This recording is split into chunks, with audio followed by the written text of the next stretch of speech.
Hi, this is Kerby Anderson. You know, each day we take on the tough issues and provide a biblical perspective to them. The topics we cover are wide-ranging.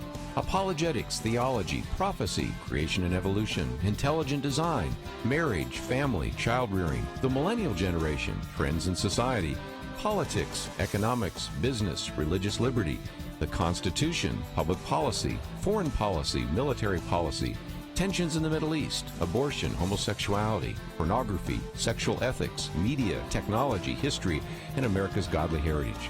We talk about anything that affects your faith, your family, or your freedom. So don't go anywhere, because Point of View starts right now.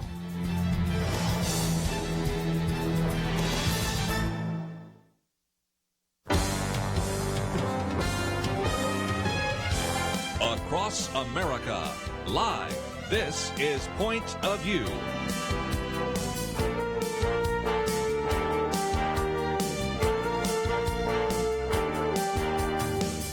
And now, Kerby Anderson. Thank you for joining me today. It is Monday, and in case you have sort of lost track of which day it is, we had a great weekend, and it really was a good time, especially for those of you that live in the Dallas-Fort Worth Metroplex, where a lot of you are listening to this program. But I recognize and certainly want to welcome those of you from other parts of the country that either listen in on other radio stations or in particular actually just simply go online. I might just mention that we have, of course, the full national hour starting an hour from now. We'll have Gordon Chang with us, and he is the author of Losing South Korea, as well as The Coming Collapse of China. We've had him in studio for an entire hour. We'll have him for about a half an hour by phone, and he's, of course, been on many other programs. For those of you listening in the local area, he was on KRLD today, and he's, of course, on with Tucker Carlson quite often on Fox News and a variety of others. And so we've been pleased to have him with us in the past, and we will talk about a couple things. North Korea, of course, and China, of course, and that will take about a half an hour, and we'll be lamenting that he will be heading on to his next interview, but we'll take the half hour we get with him. And he always has enjoyed this. Matter of fact, last time we had him in studio, at the end, I said, well, I just want to thank you for certainly allowing your husband to be here. And she says, oh, he's having a great time. And I began to realize why. If you listen to Gordon Chang on other programs, he usually gets 2 questions, if he's lucky. Maybe he gets 3 to 5 minutes, if he's lucky. Sometimes he gets less than that. And so to give him an entire hour in studio was, of course, a benefit for us, which, by the way, if you'd like to hear that interview, you can type in his name and find that interview.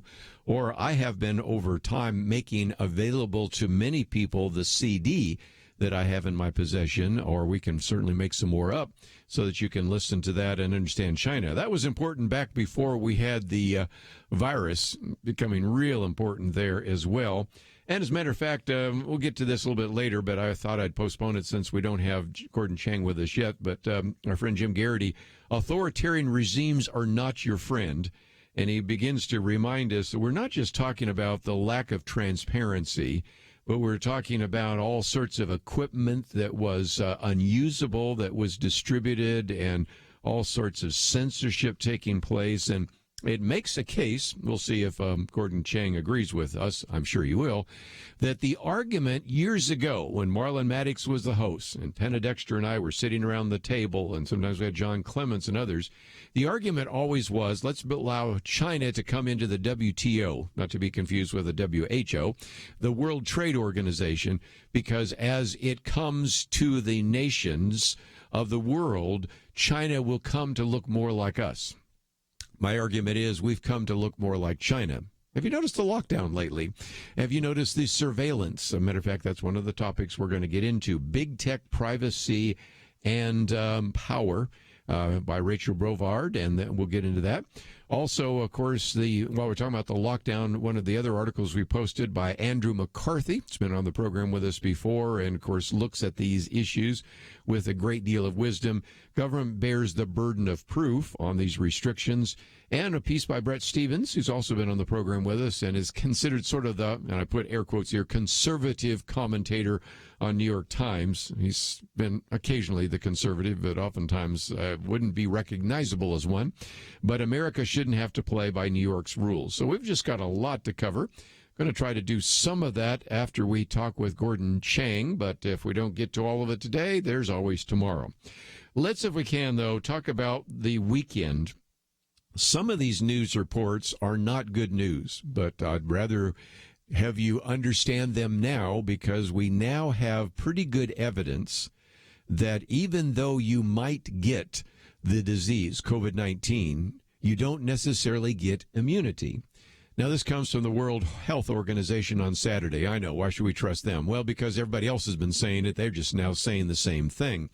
There is pretty good evidence now to suggest that when you get a typical virus, your body creates antibodies, which then almost guarantee that you'll never get that virus again, that cold, that flu, whatever, because you already have resident in you the antibodies. There's two issues. First of all, that antibody reaction for COVID-19 sometimes is not sturdy enough. It's not reactive enough to create enough antibodies to protect you from getting immunity. And the bigger issue, which is not in this paper, but I've heard others address this, is that immunity isn't as durable as it used to be. In other words, it might give you protection from the COVID-19 this year, but the immunity doesn't seem to last long term so that you could get it again. That is not good news for people that have been touting herd immunity, been saying that, well, let's just test the people, and if they've already got the COVID-19 antibodies in their body, means that they are safe to go back to work. Well, maybe, but there unfortunately are more exceptions than we anticipated. And so that isn't exactly good news. The other part of this is I've talked about mortality, but there's also what we call morbidity. That is, you may have survived, you may no longer have COVID-19, but you could have very significant long-lasting effects because of the scarring in your lungs. And this particular piece of research that comes from the University of Glasgow, which, let me hasten to add, is not peer-reviewed yet. So, again, take it with a bit of salt, maybe a grain of salt, maybe a bag of salt, I don't know. But so far, the researchers are estimating, and again, it's not a long-term study because we just have it, but they're estimating that at least it is quite possible that the coronavirus could take 13 years off of your life. And so that is measured in terms of what they're starting to see right now in terms of chronic conditions. So in some respects, we don't necessarily have the long-term evidence of that, but that is certainly the case. And the last one, which we'll get to later in the week, is that there has been such an attack on the issue of homeschooling from Harvard Magazine that now you have a number of parents simply saying, I just can't do this anymore. Frustrated parents giving up on homeschool. And so that comes from actually a Fox News story out of New York. Maybe not everyone else is the case, but it has been kind of interesting to see that some of the parents are going, I quit. And it is sort of interesting to see that some of the kids aren't necessarily as attentive, you think. It's one thing to keep your kids' attention in a classroom because, of course, then they have no cell phone, or if they do. And, of course, I've had some friends lately who've been speaking in high schools where the kids are allowed to keep their cell phones on their desk. Well, how's that working out for you? I've spoken to college kids where they're allowed to keep their laptops up because theoretically they're taking notes, but you know they're searching around. Well, the bottom line is it hasn't worked out so well. That's not an argument for getting rid of homeschooling, which is, of course, something we'll talk about later in the week with John Smirek.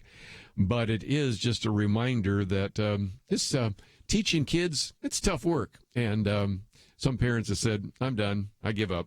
So those are just a few of the kind of sad stories that have come out of the weekend. And when we come back, we'll get into some other issues that I think are very important as well. And if you'd like to know more about any of the things we'll be talking about in the next hour, those articles are on our website, pointofview.net. We encourage you to go there, find them, print them out, pass them on to others. We'll be right back.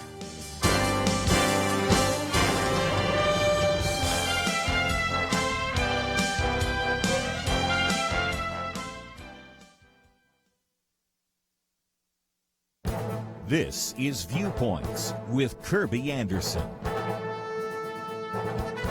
Should Congress approve more stimulus money? Former Senator Phil Gramm says no. When he was in Congress, he served as the chairman of the Senate Banking Committee and previously was a professor of economics. He co-authored an op-ed arguing that more stimulus would crush the recovery. He acknowledges that we always face a challenge when a major crisis occurs during an election year. There are lots of political posturing and opportunism. But he also believes that we need a reality check. The 3 stimulus packages will increase federal spending by half and quadruple the deficit. Soon it will trigger the largest monetary expansion since the Civil War. It is worth questioning what has already been done before Congress approves any more spending. The massive involvement of the federal government requires the government to borrow more than ever, consuming the very oxygen that a powerful recovery will need from the private sector. The authors do not mention 2 issues I've discussed on radio. First, federal money isn't always going to those who need it most. Americans are getting $1,200 checks even if they have not lost their jobs. Major companies that have not shut down are eligible for the Paycheck Protection Program. Second, Congress approved benefits that may have unintended consequences. Senators like Ben Sasse tried to amend the legislation so that it would cap unemployment benefits at 100% of a person's salary before they were laid off. The senators, along with members of the administration, feared the bill would incentivize people to not go to work. Perhaps the biggest concern is that this crisis is being used to vastly expand government spending and expand the size and scope of government. If the trend continues, we will have an even larger and intrusive government, even in the post-pandemic America of the future. I'm Kerby Anderson, and that's my point of view. Take Kerby and the Point of View team with you on the go with the Point of View app. Search for Point of View Radio at the Apple or Google Play stores.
You're listening to Point of View, your listener-supported source for truth. Once again, let's at least, if we can, point out the fact that what we have taking place right now is the opening up of a number of different states. And, of course, Georgia has been the one that has actually been criticized the most because Republican Governor Brian Kemp has moved to aggressively open those businesses. And one of the individuals we've had on this program is Jim Paris.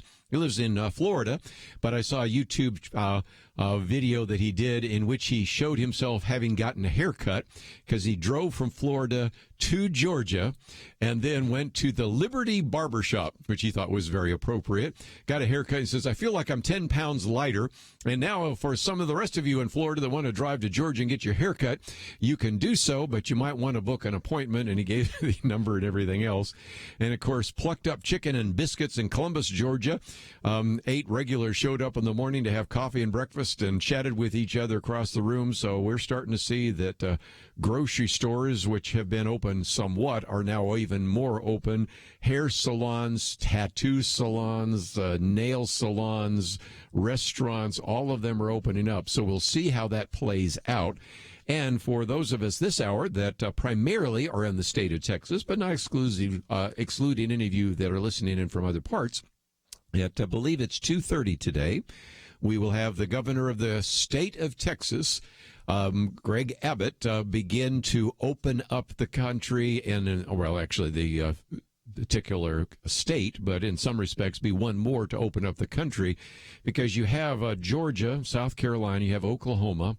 Of course, then very quickly you're going to have Tennessee. That expires, Texas. Most all of those are Republican governors, but you have some Democrat governors. One Democratic governor would be Colorado, for example, a couple of others. up there in Wyoming. So, we were going to start seeing a real significant opening taking place. And that really brings me to my first article we've posted here by Andrew McCarthy.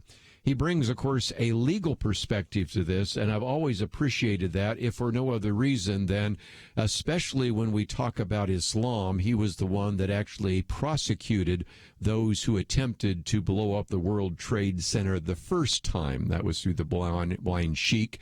And so he's been quite an expert, not only in legal issues, but issues related to Islam. Well, by the way, we are in the midst of Ramadan right now.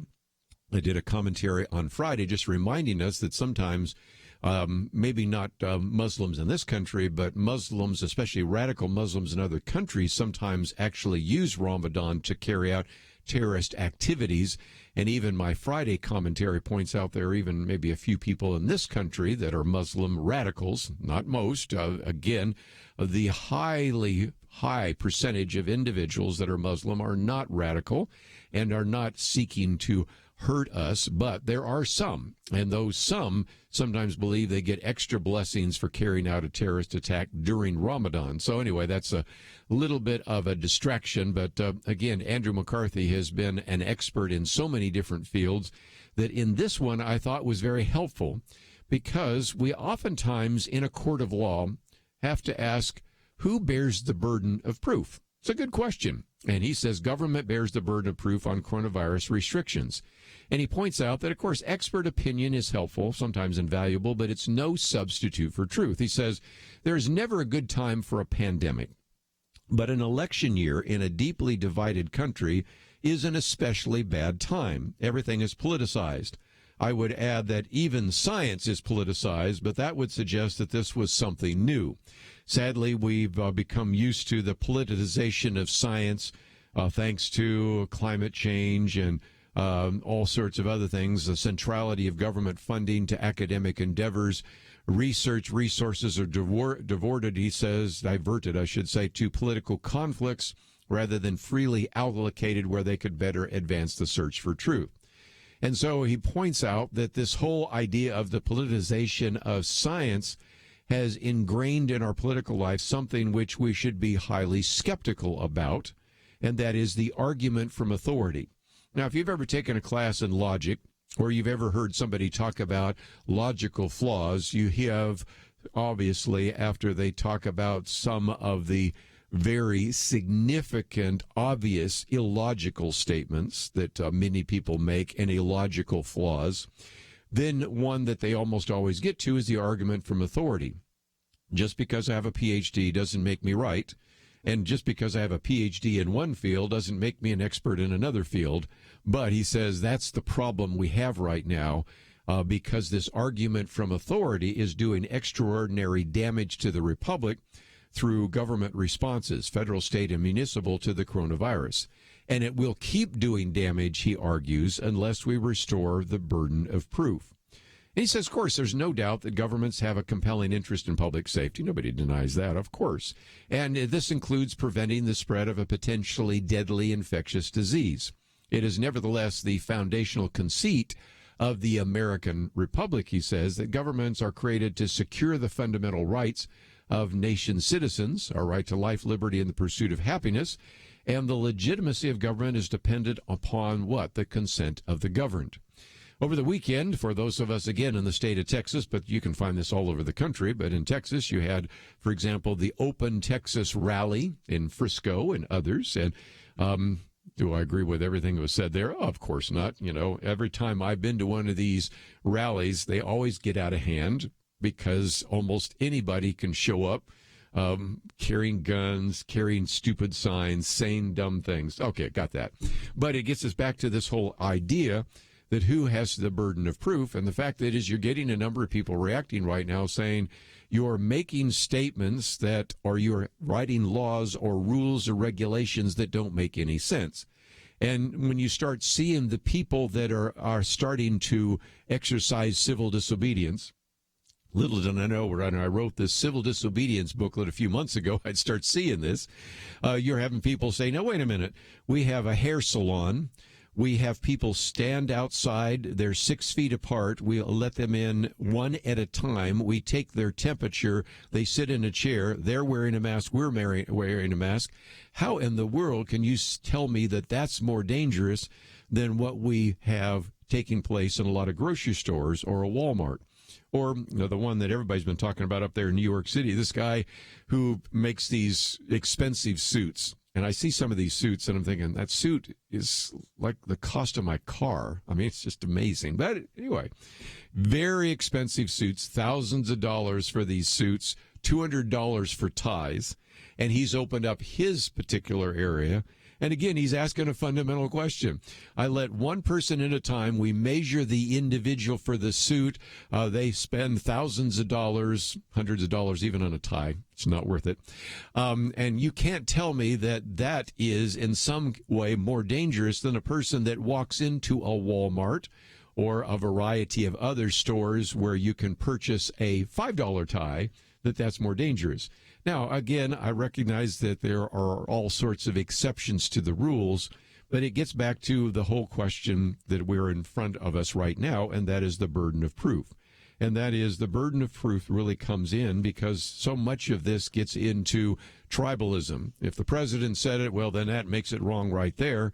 And if nothing else, he reminds us that the justice system powerfully illustrates the dynamic of burden of proof, because in some respects, day after day, the system pits the government's compelling interest in public safety against our most fundamental freedoms, life, property, and life itself. And so the argument from authority, we have never had given it any place in the judicial system. We don't deprive Americans of liberty just because a highly experienced law enforcement professional explains that they are confident the law has been broken. We don't restrict movement and commerce. We do not impose fines and penalties just because a respective scientist has a convincing theory. The burden of proof is upon whom? Well, it's on, of course, the person that would take away your rights. So I think it's trying to inject at least another factor into this discussion. And one of those is, of course, we recognize on the one hand, we have medical dangers. On the other hand, we have economic costs. And in a column I've got coming out next week, which I'll be taping, there's another factor there. It's not just the medical dangers and the financial cost. It's also one other one, the mental health dangers and costs as well, because we're now starting to see more and more individuals are actually manifesting all sorts of psychological issues as well. Not to mention a commentary coming out later this week on hospital bankruptcies, which we spent some time talking about on Friday with Dr. Merrill Matthews. So anyway, I think it's a very reasoned, modified, nuanced discussion by Andrew McCarthy about how government bears the burden on these restrictions. That doesn't mean we shouldn't have them, but let's get it back to a balance that looks a little bit like the court of law that we are used to as Americans. Well, that's one issue. When we come back, another question. Should all of America have to play by the same rules as New York City? Don't think so. We'll talk about that right after this. 2020. Is there anything important happening this year? Well, not unless you consider major disputes in various Christian denominations, international tensions over a flu epidemic, economic uncertainties, and a presidential election important. Question: where will you get real news, credible opinion, clear biblical thinking on the things that matter most? Answer: Point of View Radio with Kerby Anderson and the team. You can make sure their voices continue speaking loud and clear by taking a moment right now and joining the Truth Team. It's easy, but you do have to visit our website or make a quick call. Go to pointofview.net/team or call 800-347-5151. You have the power to make a difference. Joining the Truth Team can help ensure that millions of people will get a different opinion from the major purveyors of fake news. We don't get big advertising dollars like the networks or tax money like PBS. We depend on you. Pointofview.net/team and 800-347-5151. Point of View will continue after this.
You're listening to Point of View. The opinions expressed on Point of View do not necessarily reflect the views of the management or staff of this station. And now, here again is Kerby Anderson. Back once again, one of the other articles that we've posted on the website is one by Brett Stevens. Now, you need to know a little bit about him so that as I go through this, you'll understand. And first of all, he is an individual that has written a piece which has the title, I should say, America Shouldn't Have to Play by New York's Rules.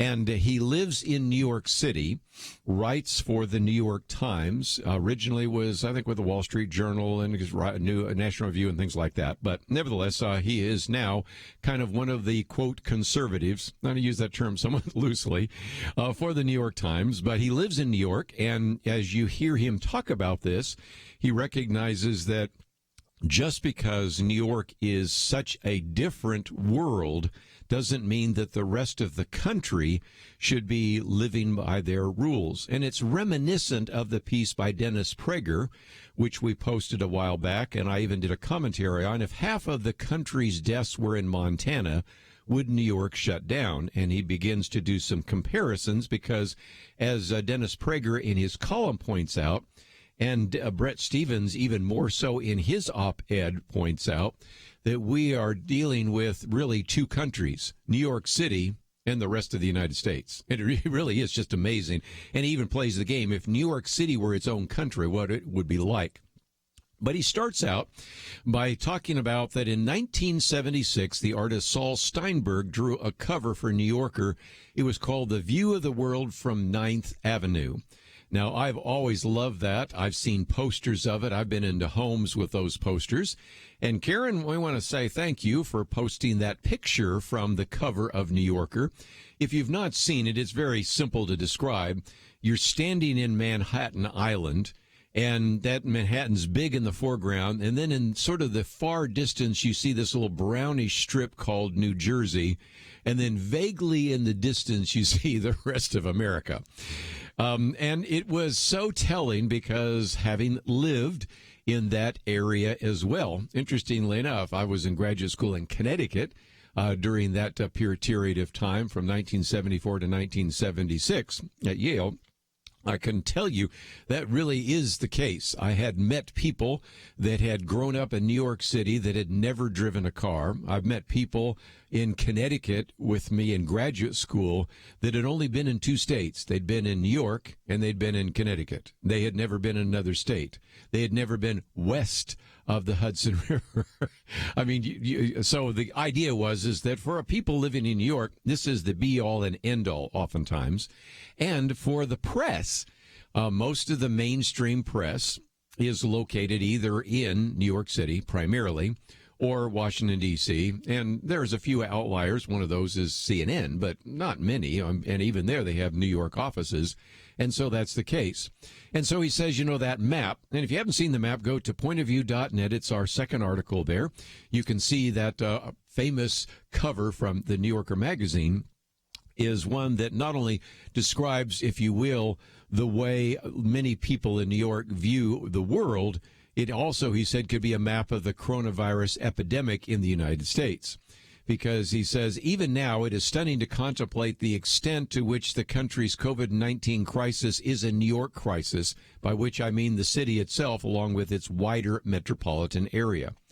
So as of Friday, this is Monday, so these numbers are slightly different, but as of Friday, there have been more COVID-19 fatalities in Long Island's Nassau County than in all of California.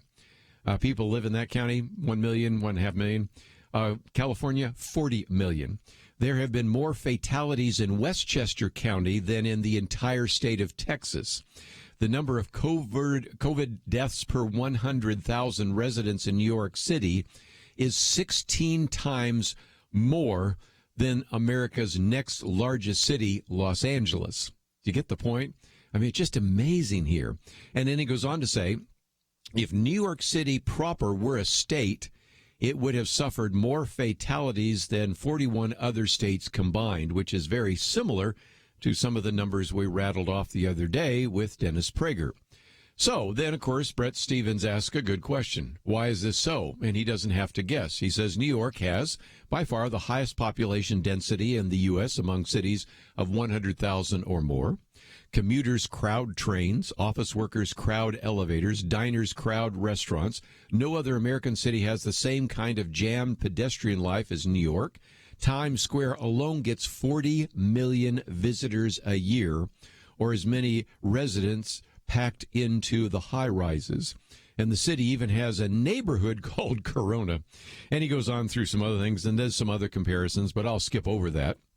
And so he then now also then says, in light of that, jumping down to the next paragraph, no wonder so much of America has dwindling sympathy with the idea of prolonging a lockdown conditions much further. The curves are flattening. Hospital systems aren't even coming close to being overwhelmed. Americans have adapted to new etiquettes of social distancing, and most of the worst COVID outbreaks outside of New York, for example, it uses Chicago's Cook County Jail or the Smithfield Foods Processing Plant in South Falls, South Dakota, have specific causes that can be addressed without population-wide lockdowns. Yet Americans are still being told they must play by New York's rules.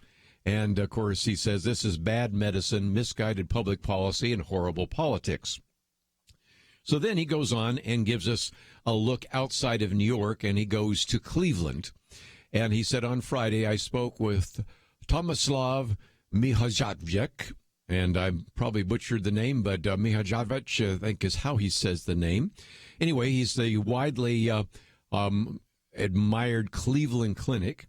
And he's been kind of an advocate of the need to use tailored and discriminating solutions that also recognize regional differences. And he said at the moment, we're using the methodology from the 14th century to combat the biggest pandemic of the 21st century. And so the doctor acknowledges the necessity of lockdowns to contain the virus, along with the urgent need to ramp up testing and monitoring and all the rest. But he says we can't hold our breath forever. And he points out right now, let's just use Cleveland, Ohio as an example. The doctor says that COVID patients take up just 2% of hospital capacity, and the curve of new infections has been flat for more than 2 weeks. And yet he says there has been a dramatic decline in people seeking care for heart attacks, strokes, and new cancers, presumably out of fear of going to the hospital.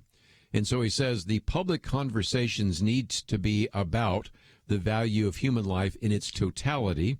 This includes fewer restrictions on activity for people at the low end of the risk spectrum, while taking additional care for those at the high end of that spectrum. Right now, he says there's a lot of commentary coming from talking heads, mostly from New York, think about this, about the danger of lifting lockdowns in places like Tennessee. Perhaps the commentary needs to move in the opposite direction. People in Tennessee are within their rights to return to a semblance of normal life while demanding longer restrictions on people in New York. And so he ends by making that comment. You know, Brett Stevens says, look, I write this from New York, so it's an argument against my personal interest. But I don't see why people living in a Nashville suburb should not be allowed to return to their jobs because people like me chose to live, travel, and work in an urban sardine can. Great line there as well. Then he points out that the Rhode Island governor went on to something the other day where a few weeks ago she wanted to quarantine drivers arriving from New York. The rest of America needs to get back to life. We New Yorkers prefer our own company and anyway. So anyway, it's just kind of an interesting line from a person that lives in New York. And he said, look, I live in a sardine can, and I recognize why our numbers are off the charts. And again, if you hadn't heard those, just to think about this, Nassau County, which is Long Island, they say Long Island out there, actually has more people that have died than the entire state of California. California has 40 million people. They have just a little over 1 million people in Long Island. And so that's pretty interesting. Westchester County, of course, another very famous county in that area, actually has more fatalities than the entire state of Texas. So today, when we hear the governor of the state of Texas talk about what we might begin to do to return to some semblance of order, maybe he'll even refer to the fact that this is not New York City. We are not dealing with the same kind of infection rate, fatality rate as others. And, of course, then even looking at New York City, if you look at deaths per 100,000 residents for New York City, it's 16 times more than the deaths per 100 residents for the next largest city, which is Los Angeles. So that's because there are great crowds. There are a lot of people jammed together, and it has the highest population density of any city over 100,000 in the United States. Let's take a break. We have a lot more to cover. We will do so right after this.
Now, back to Point of View, your listener-supported source for truth. Back for a few more minutes. Let me just mention we'll have Gordon Chang with us at the top of the hour and get a chance to talk about North Korea and China. But one other article I've posted here is entitled Big Tech Privacy and Power. It relates very much to this booklet that I've made available to those of you that have wanted to get a copy. We send it automatically out to some of our major donors, and if you are an individual that joins us on the Truth Team, especially at the $50 a month level, you receive these every single month. I, of course, put one out on civil disobedience, which is something we've been talking about quite a bit lately as well. But this one on privacy and surveillance, as important as it is, I need to do another one here just on the whole issue of big tech and privacy. I do have a section in here on this, but it turns out that this has changed everything. And don't accept my word for it. Look at this rather extensive article. I could probably do an entire hour on this, but instead I'm going to cover it just in a few minutes. But if you'd like to read it in its entirety, Rachel Bovard has written this and starts out by saying that really the ground is kind of shifting right now when it comes to tech, privacy, and power. Although the tech companies, their advocates, and others would like us to imagine the issues are cut and dried, she says they're not. Quotes from a book, which I need to go back and read, The Sovereign Individual. It came out in 2000, but now, of course, it illustrates that even those books that were written just a few years ago are out of date, because as you jump down to one of the other paragraphs, she says, the COVID-19 pandemic has pushed the transformation into overdrive now, while exposing just how significantly power dynamics between individuals and corporations, individuals in the state, have shifted. She points out that earlier this week, for example, Facebook announced that it was removing posts intended to organize rallies protesting government stay-at-home policies in various states. You've had these in the capital of Michigan. We've had those in many states. I mentioned just a minute ago there was a rally over the weekend in Frisco and others around the country. And initially, a Facebook spokesman claimed the company was doing this at the behest of state governments. That didn't work so well. So about 12 hours later, the company clarified their statement that they were independently removing posts when gatherings do not follow the health parameters established by the government. And it was interesting to say, well, look at this rally. There were some people that weren't using social distancing. By the way, there were a number that were and a number that weren't. Kind of like if you go into a grocery store, which I tend to stay out of, but I have been to one or two. Some people are wearing masks and some people are using all the social distancing you can imagine, and some people just walk in like it's business as usual. So what's so surprising about that, given the fact that people just do sometimes what they want to do? But nevertheless, that was the case, and it just illustrates again that Facebook and other tech companies are saying, we're going to decide what can be posted and what cannot. Someone at George Washington University put it this way. He said that a private company can now unilaterally decide to simply delete the promotion of protest it deems unacceptable is, he says, a remarkable expansion of its power over what was once a sacrosanct and constitutionally protected freedom. As we cede the public square to private companies, however, those constitutional freedoms of speech and expression no longer apply in some cases, though those private companies, in fact, government officials can, in effect, restrict speech they are obligated to protect. And, of course, the argument has always been, wait a minute, these are private companies. So if this is a private company, they can decide what you're going to put on there. If, for example, I go to a website which is run by maybe it could be National Review, or it could be Daily Beast, it could be Huffington Post, it could be Wall Street Journal. I expect that most of what they're posting there they agree with, and they many times have not allowed people to post there. But if I go to Facebook, I assume this is kind of like a public forum, just like a park. You know, if somebody wants to set up and have a protest in the park to protest global warming, or to protest rules on climate change, or protest stay-at-home orders, or maybe promote the opening up of those orders, it's a public park. You have that freedom. And so they have to sort of decide, are you a public opportunity? Are you like a park? Or are you just a closed shop? And they sometimes play the game both ways. But nevertheless, the point that Rachel Bovard points out is that the digital age has exploded contact tracing exponentially. It is much more efficient and accurate to trace a virtual trail, particularly as we leave immense digital footprints wherever we go. South Korea has typified this type of response, tracking COVID-19 patients using credit card data, surveillance camera footage, and cell phone location data. The South Korean government recently announced that they'd be required to actually have infected individuals wear electronic wristbands to ensure patients did not breach quarantine. So then Rachel Bovar goes on to say, you know what? It is really unlikely U.S. citizens would tolerate such immense and mandatory surveillance measures. But that's where the big tech comes in. Without being asked, Google already has been sharing aggregate user location data with governments invested in compliance with social distancing measures. And so as a result, in some respects, that's being done, and you're not even necessarily thinking about that. And the point she's making is a good one. If I came up to you and said, look, you've got to put this app on your phone so I can determine how far you leave from your house, there would be such a protest. If I were to say, look, you're going to have an ankle monitor because you're not going to be allowed to leave your home, you're going to have to wear this wristband, don't think most Americans are going to go along with that. Which is interesting that they do go along with that in South Korea. That's another whole story. But nevertheless, at the same time, don't necessarily need to. And it brings me back to one of the other arguments I made just the other day, and that is when you read through, say, the book 1984, a writer recently pointed out that as he was reading through the book by George Orwell, 1984, he was struck by the fact that how efficient the government was. And yet, when you look at governments, they're not that efficient at all. They're really pretty poor at tracking you and keeping track of individuals. If you don't think so, just look at our immigration crisis we've talked about here for decades. But enter big tech, which because we all carry around phones, because there are an enormous number of surveillance cameras, we find ourselves in some respects in that same 1984 world. But it isn't because government is doing it.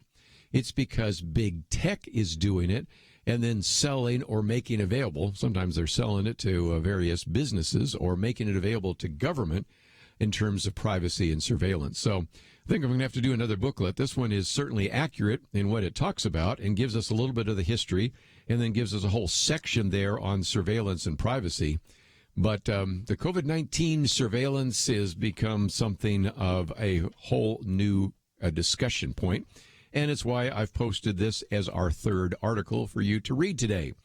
Let's, if we can, encourage you to go to the website, pointofview.net. As you go there, we still make it possible for you to contact your governor. In this case, many of you in Texas can contact your governor today after you hear his press conference. But if you go to that middle button there, it says reopening the economy. Put in your name and address. It will pop up your governor's email, and then you can send him or her a note on that regard.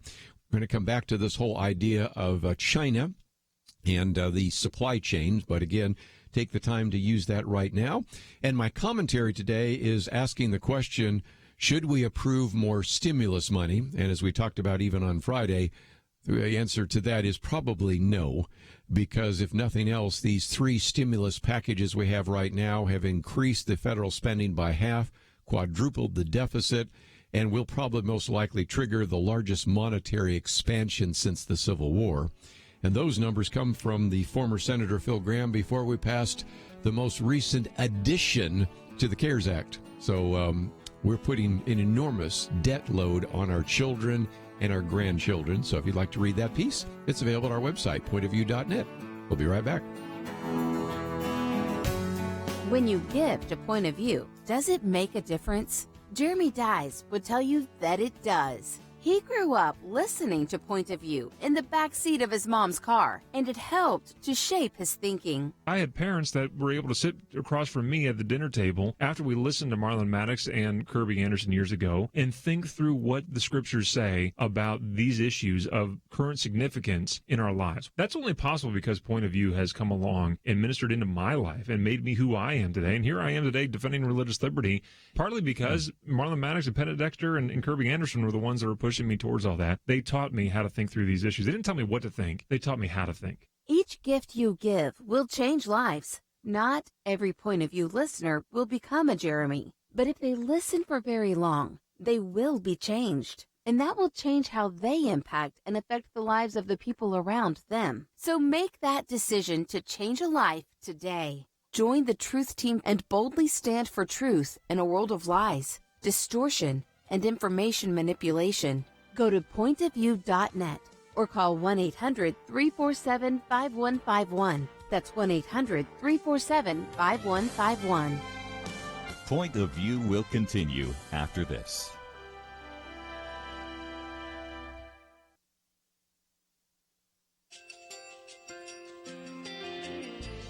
I just want to thank you so much for all the wonderful programming you have. You're just absolutely fantastic. I recently started listening to Point of View, and I really found it interesting because of the different subjects you cover. Thank you for that. I really appreciate everything that you do in keeping us informed. Thank you, Kerby, for everything that you have been doing. I appreciate all the work that you're doing, advocating for the Word of God. Thank you so much. Point of View, I think, is absolutely necessary because it's a Christian perspective, a biblical worldview perspective, and receive very current, up-to-date information about what is really going on, week to week in our culture, which is changing so rapidly, and yet it's morally sliding backwards. Yeah, I'm just, first of all, I thank you guys. Y'all's program is wonderful, and enjoy it every day. I learn so much every time I listen to it. Point of View Radio Talk Show.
Hi, this is Kerby Anderson. Each day we take on the tough issues and provide a biblical perspective to them. The topics we cover are wide-ranging.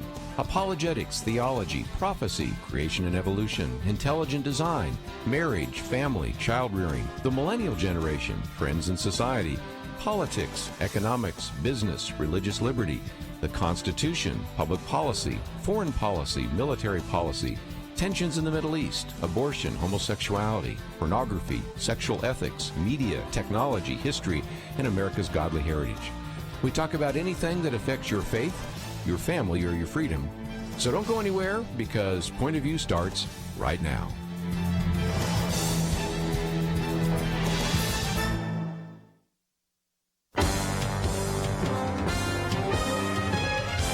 Across America, live.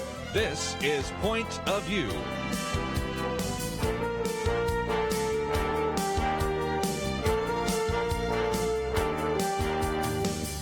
And now, Kerby Anderson. Thank you for joining me for the Monday edition of Point of View. If you've been listening to this program any length of time, you know that sometimes we are quoting from Gordon G. Chang. Matter of fact, last night I was going on his website at Gordon G. Chang, the Twitter feed, and wanted to get his thoughts because, of course, we want to talk about what's happening in North Korea, what's happening in China. And in the past, because he was in studio with us for an entire hour, we've actually produced a CD where you can hear all of his great insights.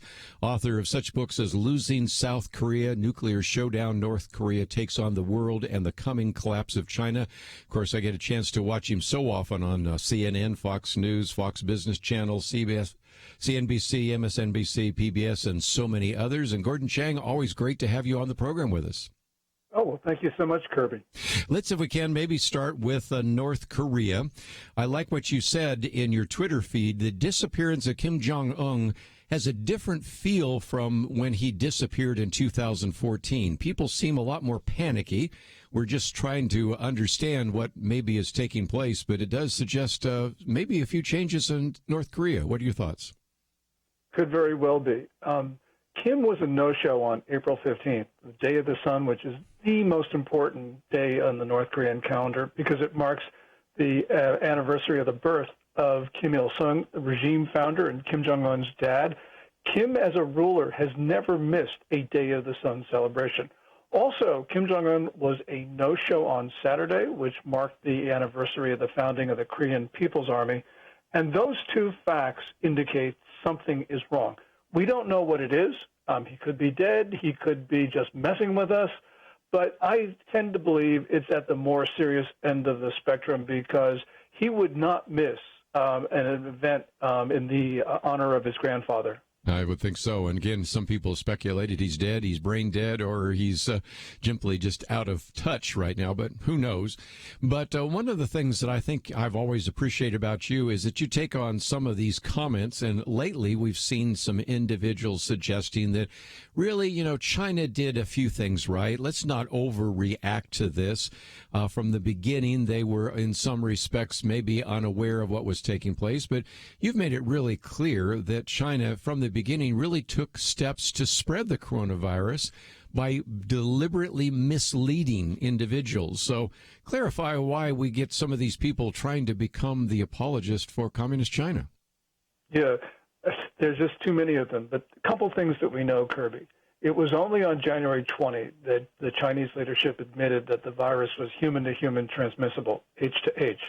But doctors in Wuhan by the second week of December knew that, which means that Beijing knew a little bit after. Yet during that period, if Beijing had said nothing, that would have been grossly irresponsible. But what Beijing tried to do, as you point out, is to lead the world to believe that it was not H to H. And that meant that health officials around the world were lulled into not taking actions. But it's even worse than that. Chinese leaders tried to force countries not to impose travel restrictions and quarantines. And it was the travelers from China that brought the disease outside of that country and spread it around the world, creating the global pandemic that we are now suffering from today. Now, I don't know what Xi Jinping, the Chinese ruler, was thinking, but if having seen the disease cripple his country, if he wanted to level the playing field by spreading the disease elsewhere, he would have done exactly what, in fact, he did do. And that's kind of interesting because if you're going to have everybody else suffer from the same way, and how many times have we heard people say that, and for example, Dr. Deborah Birx and others said, well, if we even had any idea of this, or if we hadn't been misled not only by Communist China, but the World Health Organization and others, we may have taken more significant steps earlier. And so, again, lots of great material at gordonchang.com. And, of course, we also encourage you to find out more in his Twitter feed, Gordon G. Chang, at Gordon G. Chang. And let's, if we can, maybe also try to figure out what else is happening in China, because I saw you post something about one of these border cities. And again, if indeed this is not that big a deal, if there are only a few confirmed cases, only a few asymptomatic infections, why the total lockdown? So sometimes we have to not listen to what is said, but how people react, don't we? Oh, absolutely.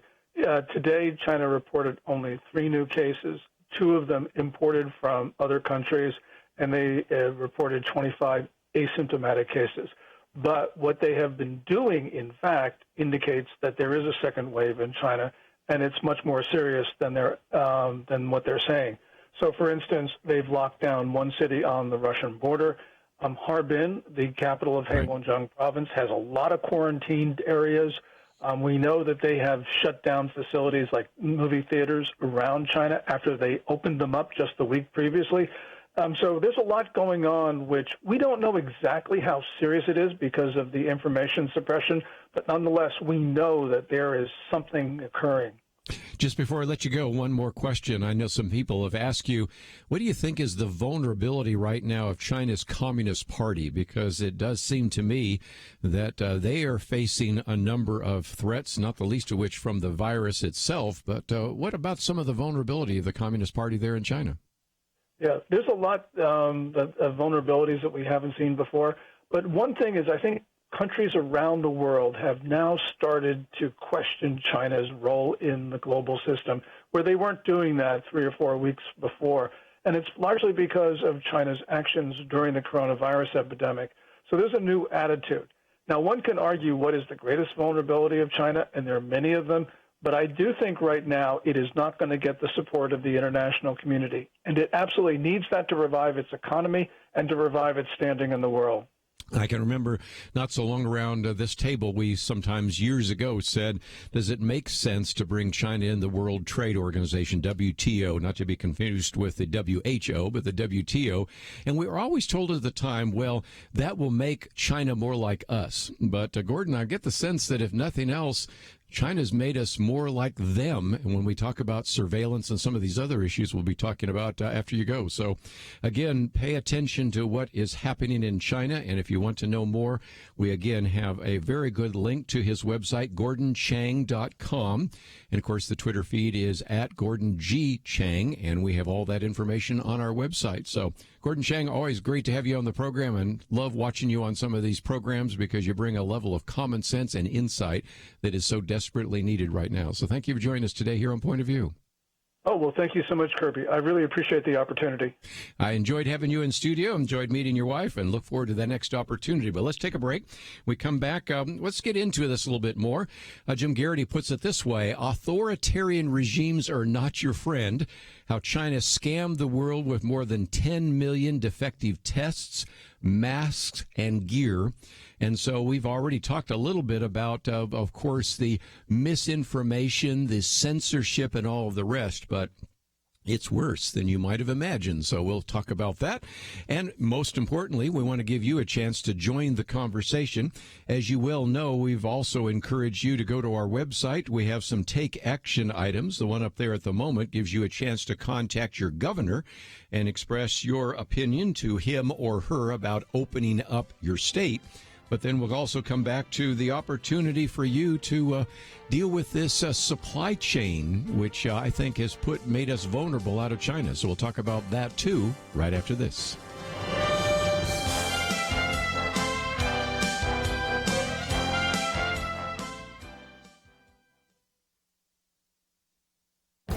This is Viewpoints with Kerby Anderson. Should Congress approve more stimulus money? Former Senator Phil Gramm says no.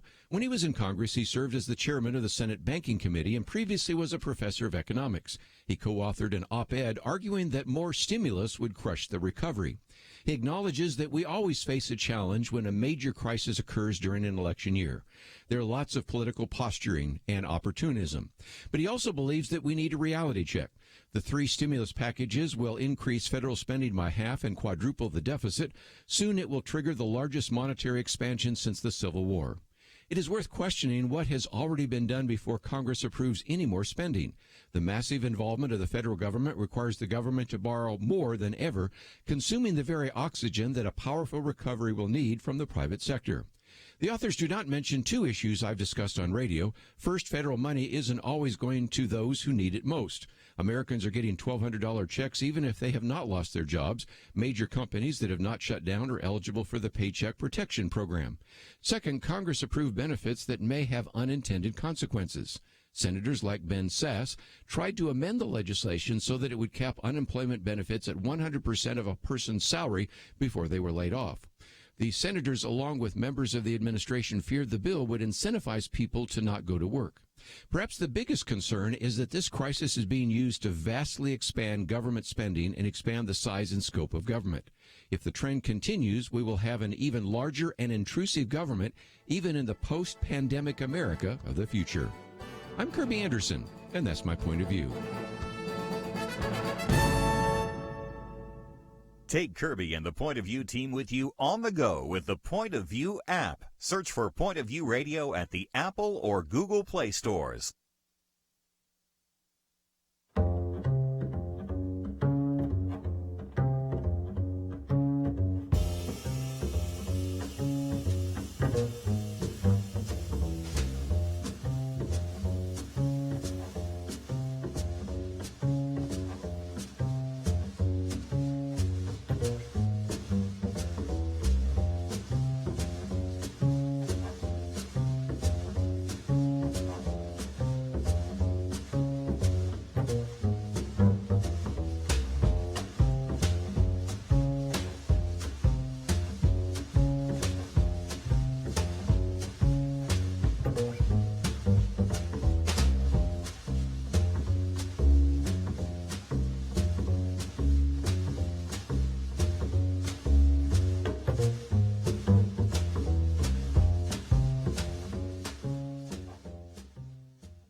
You're listening to Point of View, your listener-supported source for truth. Back once again, appreciate the great information from Gordon Chang. Originally, I thought we were going to have him a little bit longer, but we at least had him for a segment, and I certainly appreciate having him on the program in that regard. He's, of course, very in demand. He will probably be on tonight with Tucker Carlson and probably half a dozen other people at Fox News. We heard him earlier on one of the local radio stations, KRLD, and the other day, actually it was last June, we had him in studio for an entire hour, and at the end I was talking to his wife and said, well, I'm so grateful that he could spend an hour. He said, oh, he's loving it. And I think he was, because unfortunately, the way a lot of media is run, he gets 1-2 questions. That's it. Well, I think we got 3 in today, but nevertheless, that was helpful and just a great understanding of how China is culpable at so many different levels, of the lack of transparency, which I think is interesting because Gordon Chang was actually in one of his Twitter feeds responding to Bill Gates, who, when he was being interviewed by Fareed Zakaria, was saying that China did a lot of things right at the beginning. That's a distraction. There are a lot of incorrect and unfair things said, but it's not even time for that discussion. What? Yes, it is.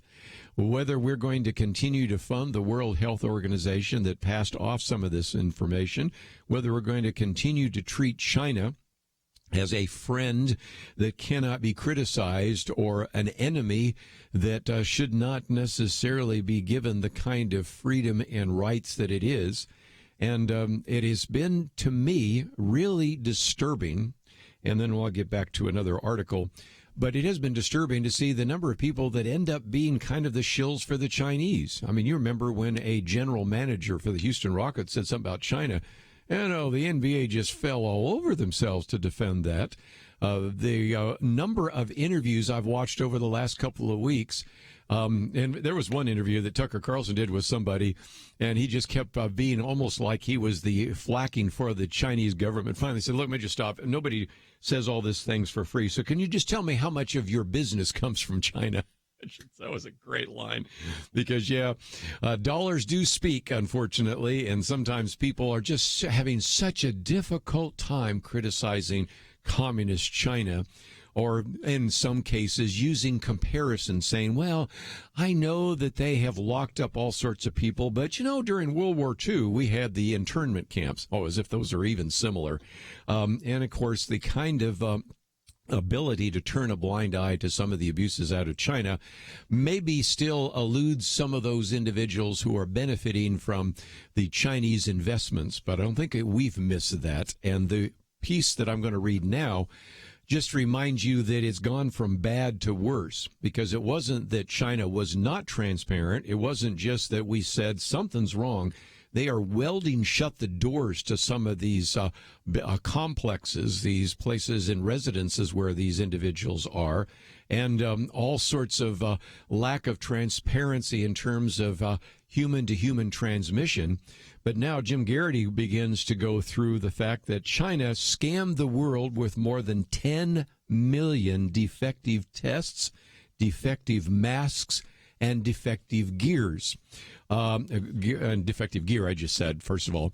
And that is, first of all, he says that even by the Chinese government's own numbers, they're producing just terrible equipment. As of last Friday, China's market regulators had inspected nearly 16 million businesses and seized more than 89 million masks and 418,000 pieces of protective gear because those were defective. Now, when they admit to that much, it probably is even more. Then again, he says, Jim Garrity points out that almost every country that is dealing with this virus, SARS-CoV-2, which leads to the disease, COVID-19, have ordered mask tests, protective gear from China, only to open up the boxes and find that the deliveries are unusable. In some cases, the equipment was distributed and used before the poor quality was even discovered, offering, if you will, false protection for some of the medical personnel. Just think of the number of people that may have come down with the disease because they thought they were protected by the gear that the individuals had purchased from China. Now, he does all the way point out that, even closer to home, approximately 48,000 in Missouri KN95 masks were distributed to Missouri's first responders, which were being recalled because some of these had different names with Chinese characters on the packaging. Let's jump from this country, though, because I want to show you that it isn't just our problem. In India, nearly 500,000 people realized they can't be certain that the tests that were used on them were accurate because they were obtained from China. And when they were actually tested, when they tested the test, if you will, they found they weren't giving accurate results. Here's one news story. According to the sources, teams constituted by the Indian government there were analyzing the rapid antibody test kits procured from 2 Chinese firms to check their efficacy after some states reported they were faulty and giving inaccurate material.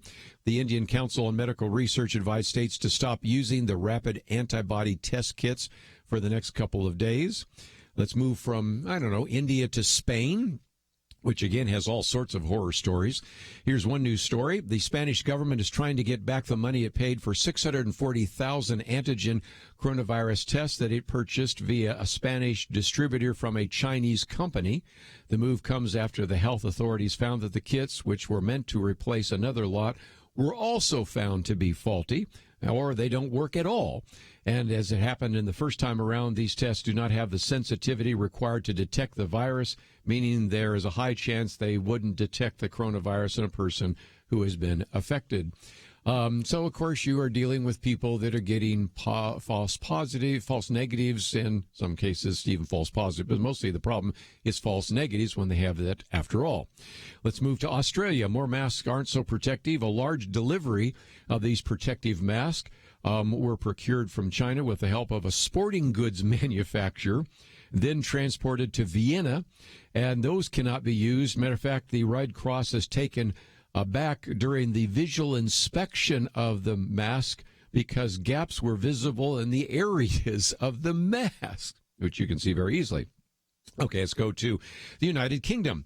This story found an insufficiently accurate by a laboratory at Oxford University. 500,000 of the tests now gathering dust in storage. Another 1.5 million brought a similar price from the other sources, have gone unused, and it left embarrassed British officials scrambling to get back some of their money.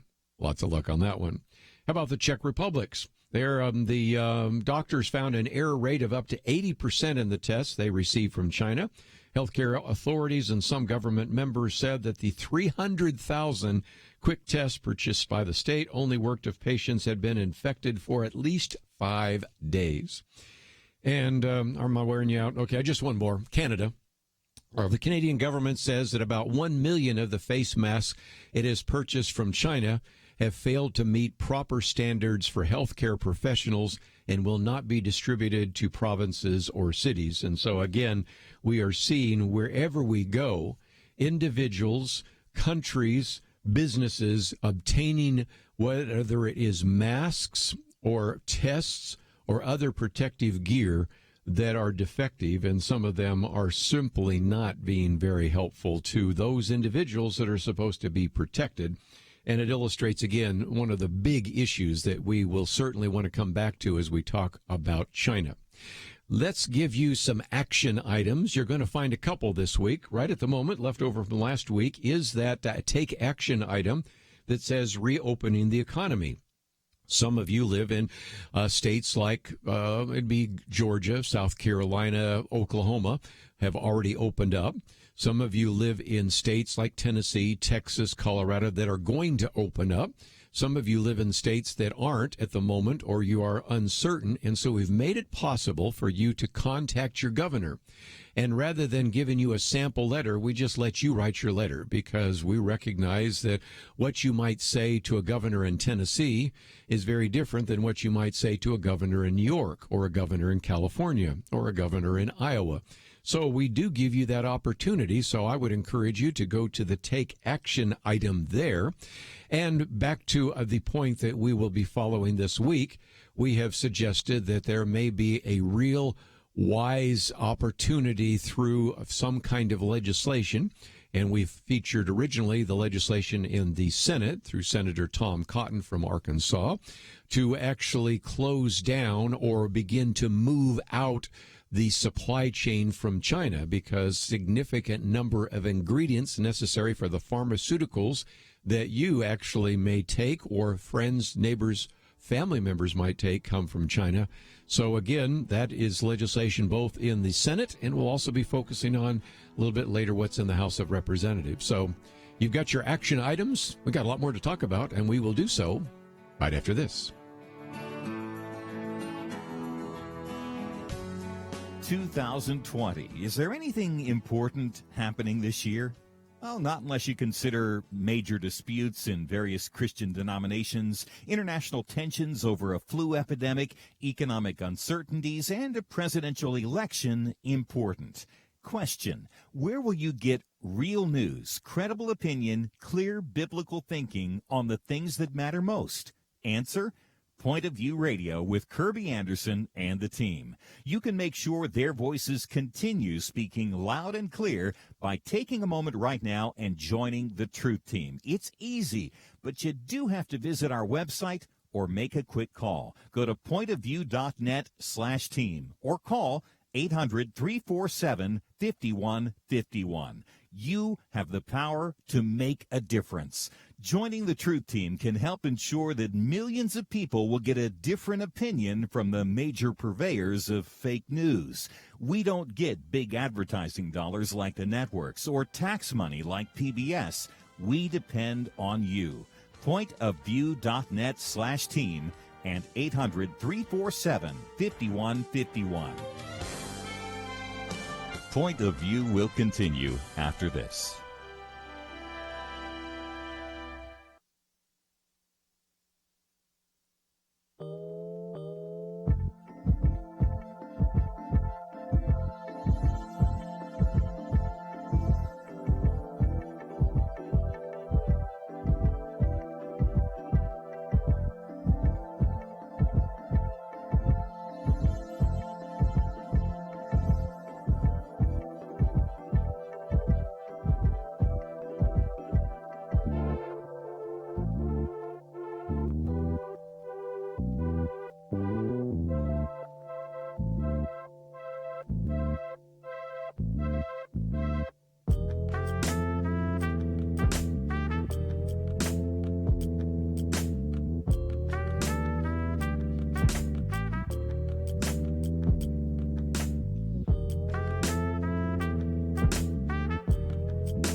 are listening to Point of View.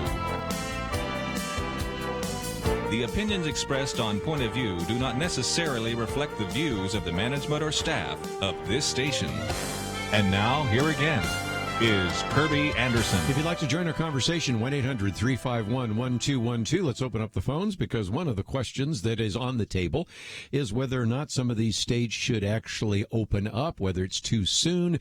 And I think the arguments that you might want to use one way or the other maybe relate to the second article that I've posted on our website today. It comes from Brett Stevens, who is now kind of the columnist for the New York Times. I remember when he moved over, at the time, I think, wasn't he at the Wall Street Journal at that time, and is kind of identified as the conservative columnist for the New York Times. And I'll put conservative in quotes. Sometimes he articulates what I would think would be a more or less conservative viewpoint. Sometimes I'm like, not so sure. But this piece, which we've posted, is entitled, "America Shouldn't Have to Play by New York's Rules." And if you're looking for maybe some possible talking points, maybe you're thinking that your state is maybe too restrictive, or maybe you feel like because the state of New York, and especially the city of New York City, is so affected that this should be necessarily what you would apply for the entire country.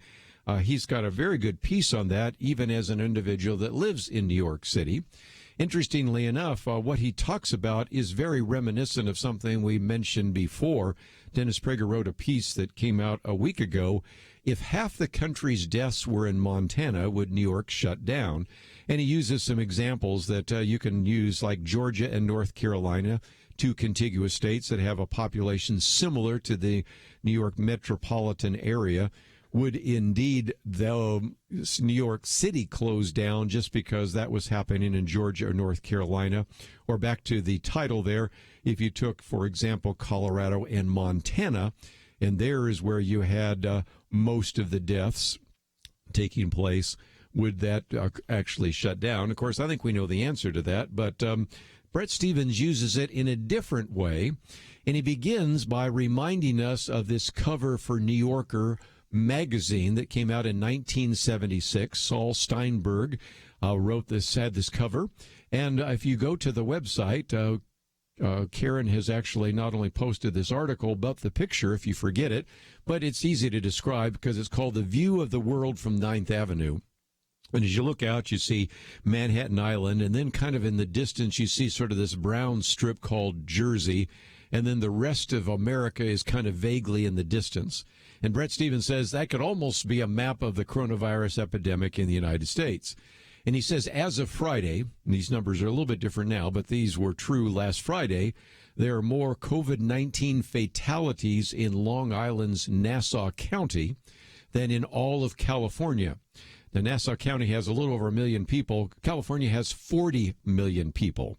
He says there are more fatalities in Westchester County than the entire state of Texas. Matter of fact, he says the number of COVID deaths per 100,000 residents in New York City is more than 16 times what it is in the nation's second largest city, that is Los Angeles.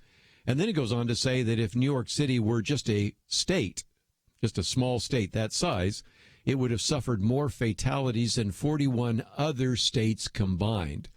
So the point he's making is that New York City is the outlier. We have some other places, which we'll get to in just a minute, where there have been some problems, and those can be easily identifiable. But why New York? Well, he gives you an answer to that. He says New York has by far the highest population density in the U.S. among cities of 100,000 population or more. Computers crowd trains, office workers crowd elevators, diners crowd restaurants. No other American city has the same kind of jammed pedestrian life as New York. Times Square alone gets 40 million visitors a year, or as many residents packed into high rises. And so he recognizes that in some respects, this is a country unto itself almost, and then he does some comparisons to Germany and a variety of others. We won't get into all that, but then points out that if you look at the rest of the country, he says no wonder so many in America have dwindling sympathy with the idea of prolonging a lockdown any further. The curves have flattened. Hospital systems aren't even coming close to being overwhelmed. Americans have adapted to new etiquettes of social distancing. And the places where you do see significant outbreaks outside of New York, he gives a few examples, in Chicago, Cook County Jail, or in Sioux Falls, South Dakota, at Smithfield Foods Processing Plant. These have specific causes that can be addressed without population-wide lockdowns. And yet he said Americans still, nevertheless, have to play by New York rules. So, again, if you want to contact your governors, as we've given you the opportunity to do so, you might say, we need to have our own rules in Tennessee, in California, in New Jersey, or in maybe in Texas or New Mexico, Oklahoma, wherever you might be.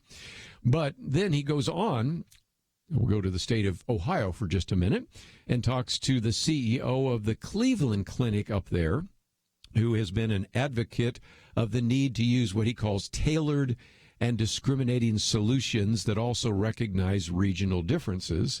And he says at the moment, this doctor is saying, we're using the methodology from the 14th century to combat the biggest pandemic of the 21st century. And so the doctor goes on to say that COVID patients take up about 2% of their hospital capacity, and the curve of new infections has been flat for more than 2 weeks. Yet there's been, he says, a dramatic decline in people seeking care for heart attacks, strokes, or new cancers, presumably out of the fear of going to the hospital. And so he says the conversation really needs to be about the value of human life in its totality, and recognize that on the one hand, we need to provide restrictions on people that are maybe at the high end of risk, but loosen some of the restrictions on people on the low end of the risk. And so Brett Stevens ends by simply saying this: I write this from New York, so it's an argument against my personal interest. But I don't see why people living in a Nashville suburb should not be allowed to return to their jobs because people like me chose to live, travel, and work in urban sardine cans. So if nothing else, I posted that article because if nothing else, it once again gives us a little bit of an understanding of what could be taking place right now and why we see some of these states opening up while others are not. If you have this one-size-fits-all mindset, then the one that has the greatest amount of risk, which would be New York City, then dictates that to the rest of the country. But if we recognize that some of you live in states, and I'm thinking of like Wyoming and places in South Dakota other than that one plant, and all sorts of other places, Montana, Colorado, wherever you might be located, there may be some opportunities for opening it up. And even within the state, there is a difference between the urban area in the state and the rural areas in many of those states. So it's something to think about. Just before we take a break, though, let me just mention that we are learning some news about this virus that isn't necessarily encouraging, but we need to pass it on. And first of all, the World Health Organization has warned that there's no evidence that people recovering from COVID-19 actually gain immunity. Now, there might be a natural tendency for you to say, well, why should I trust what the World Health Organization has said? They haven't done a very good job with us. I recognize that, but really, they're reporting what has already been discovered, and that is twofold. Number one, that is when a person actually gets the disease, whether they're symptomatic or asymptomatic, it develops the antibodies, so then they will test on the antibody test as having produced those antibodies. But we are seeing examples of individuals actually getting the disease again, even though they have the antibodies. Typically, in a typical virus, if you get the antibodies, that protects you from getting the disease again. But sometimes the antibiotic response is not strong enough to do so.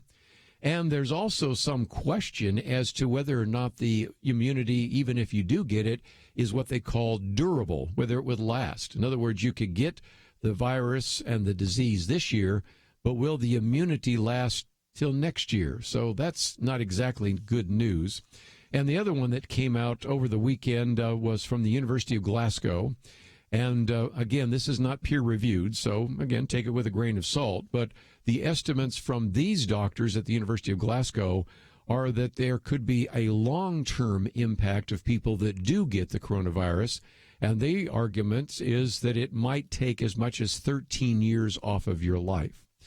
So it's looking not just at mortality, but morbidity. So those are just a couple of kind of sad conversations that we need to be having as well from some of the things that were surfaced in some of the news items over the weekend. We come back, though, I want to also point to a piece by Andrew McCarthy that government bears the burden of proof. Another good argument you could use as you talk to some of your governors. So let's take a break. We'll be back with more right after this.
Now, back to Point of View, your listener-supported source for truth. Back for a few more minutes. Jim Wilder will be with us in the next hour. Renovated is the book. God, Dallas Willard, and the Church That Transformed really kind of brings together both this idea of neurophysiology, theology, and a number of other things, which we've done before. It's kind of interesting. When I first saw some of the people endorsing the book, they're more in the scientific field, some of these people that we've interviewed before, and then some others that are theologians. So it's kind of interesting. So we'll see what he has to bring to the conversation. discussion, and I thought it'd be just a good break from some of the things we've talked about in terms of the pandemic. But the first article I've posted here is one that also might be helpful for you if you're wanting to come up with what you would want to tell your governor. And that is a piece by Andrew McCarthy, who is, of course, a lawyer and was a prosecutor, probably best known for prosecuting those individuals that attempted to blow up the World Trade Center the first time, the so-called blind shake. And this one entitled Government Bears the Burden of Proof on the Coronavirus Restrictions. And because he's a lawyer, he reminds us that oftentimes we use what is called the burden of proof, and we've sort of lost this as we have this debate right now between, okay, we have these health risks and we have these financial costs.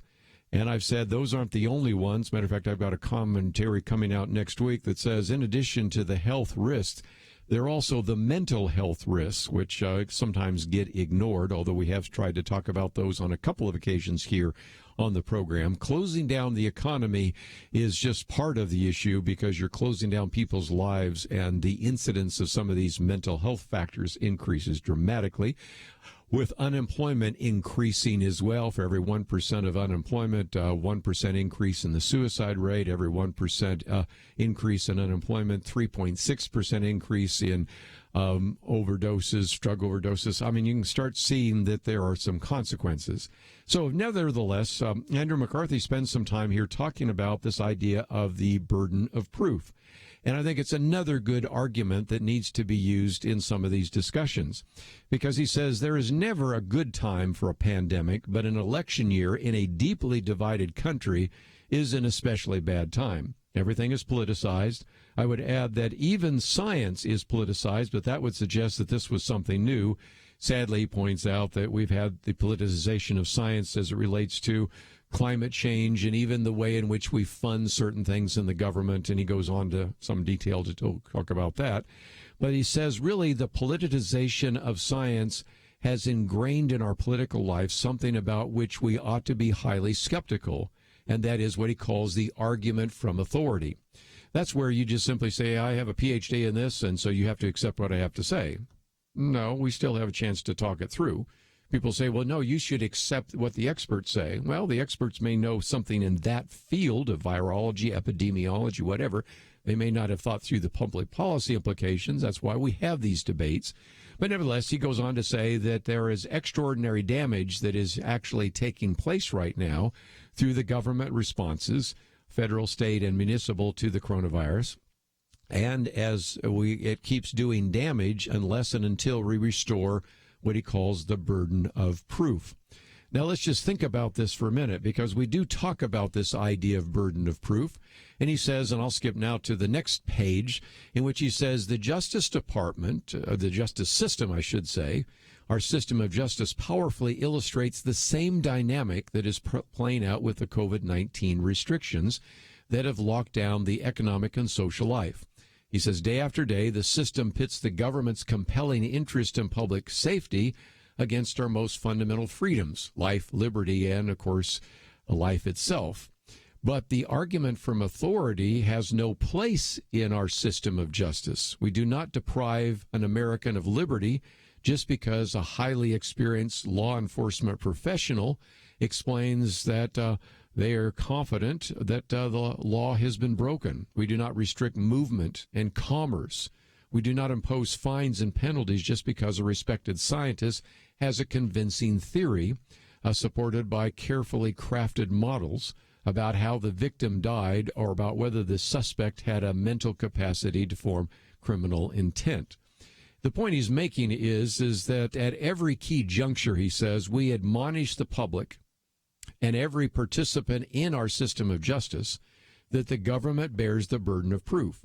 Accused Americans are presumed innocent. That is, they are presumed to remain entitled to their fundamental liberties. They do not need to prove their entitlement. The burden is wholly on the government to prove that liberty should be removed, and because nothing less than liberty is at stake, the burden is high. Proof beyond what? A reasonable doubt.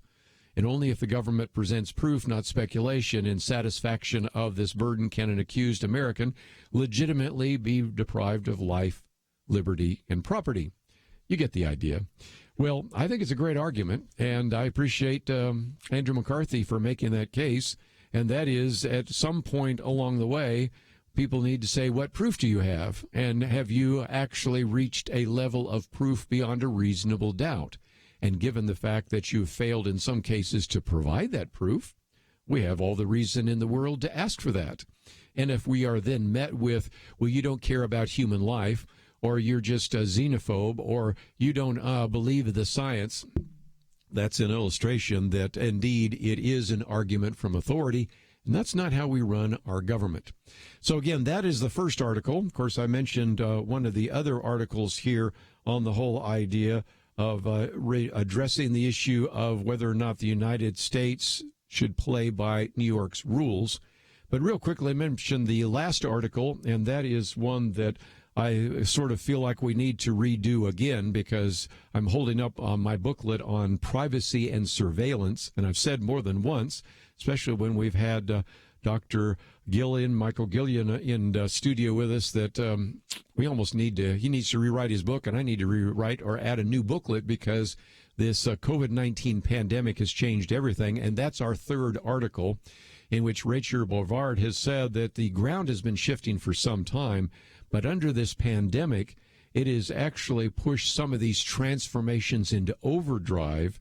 And as a result, we have Facebook saying that we're going to remove posts intended to organize rallies protesting the government stay-at-home policies. And we have, in some respects, she says, opened up an entire lane for Facebook and other tech companies to censor just about anything they want to do. And as one author put it, when a private company can now unilaterally decide to simply delete the promotion of protest it deems unacceptable, we see a remarkable expansion of its power over constitutionally protected freedoms. So one of the issues that I think we're going to have to really pay a lot of attention to is the fact that, especially in this digital age now, big tech is providing a way in which we can perhaps monitor in inappropriate ways every citizen on the planet, every citizen in the United States. Yes, in South Korea, individuals have to wear electronic wristbands or their surveillance cameras. Probably wouldn't put up with that in this country, she points out, but it doesn't matter because Google has already been sharing aggregate user location data with governments interested in compliance with social distancing measures. So in some respects, no, you probably wouldn't get somebody to wear an ankle monitor if they have COVID-19 or a wristband, but it doesn't matter because big tech has swooped in and provided a tremendous amount of surveillance in ways that many times we don't even know has taken place.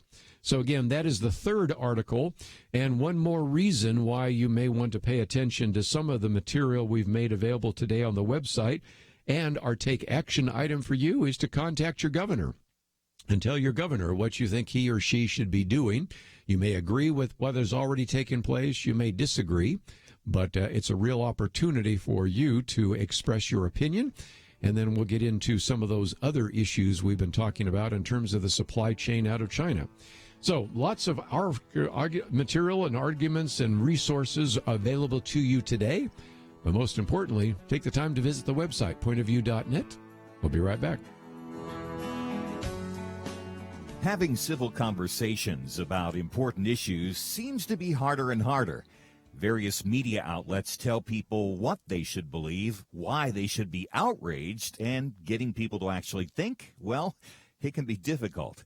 Whether it's the gospel, tax issues, social policy, or just about anything else, you need to have solid information and clear thinking to address the hard issues. You need God's truth applied. And that's what you get in less than 2 minutes with Point of View's Viewpoints Commentary, a daily resource to help you be informed and think through the things we need to be talking about. It is free and will arrive in your inbox each day when you visit pointofview.net/signup. Sometimes we know we should say something, but we're silent because we're not quite sure what to say. Viewpoints Commentary can help you break the silence and change the narrative. It can make you a more equipped agent for truth. Get your free subscription to the Viewpoints commentary at pointofview.net/signup. Pointofview.net/signup. Point of View will continue after this.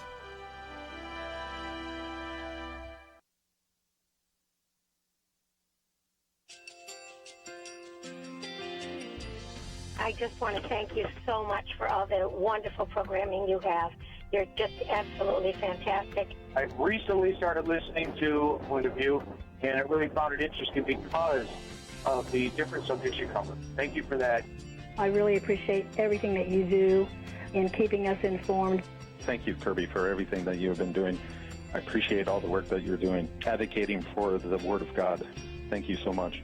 Point of view, I think, is absolutely necessary because it's a Christian perspective, a biblical worldview perspective, and receive very current, up-to-date information about what is really going on, week to week in our culture, which is changing so rapidly, and yet it's morally sliding backwards.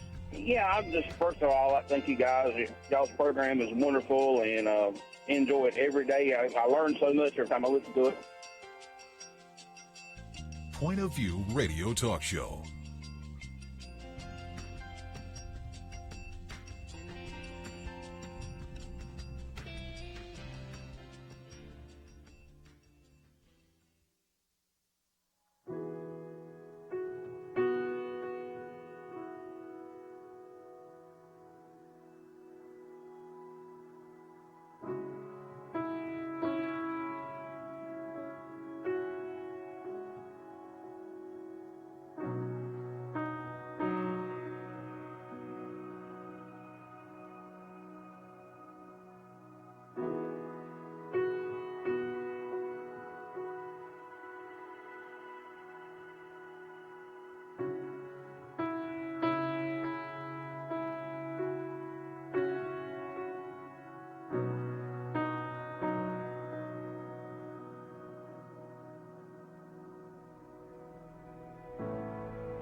Hi, this is Kerby Anderson. Each day we take on the tough issues and provide a biblical perspective to them. The topics we cover are wide-ranging.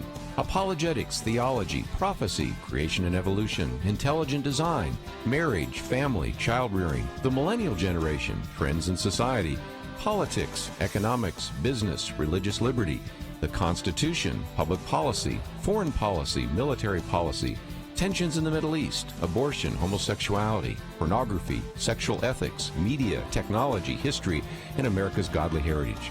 We talk about anything that affects your faith, your family, or your freedom. So don't go anywhere, because Point of View continues right now.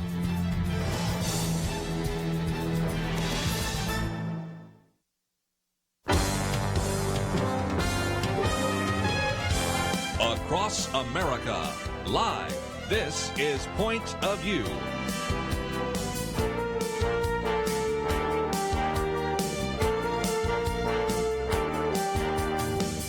And now, Kerby Anderson. This hour we're going to be talking about a book that probably will stretch you a little bit, but it's all about the idea of attachment and our souls and a number of other things that we've learned a lot more about in terms of not only what the scriptures have to teach, but also what we've learned from neurophysiology.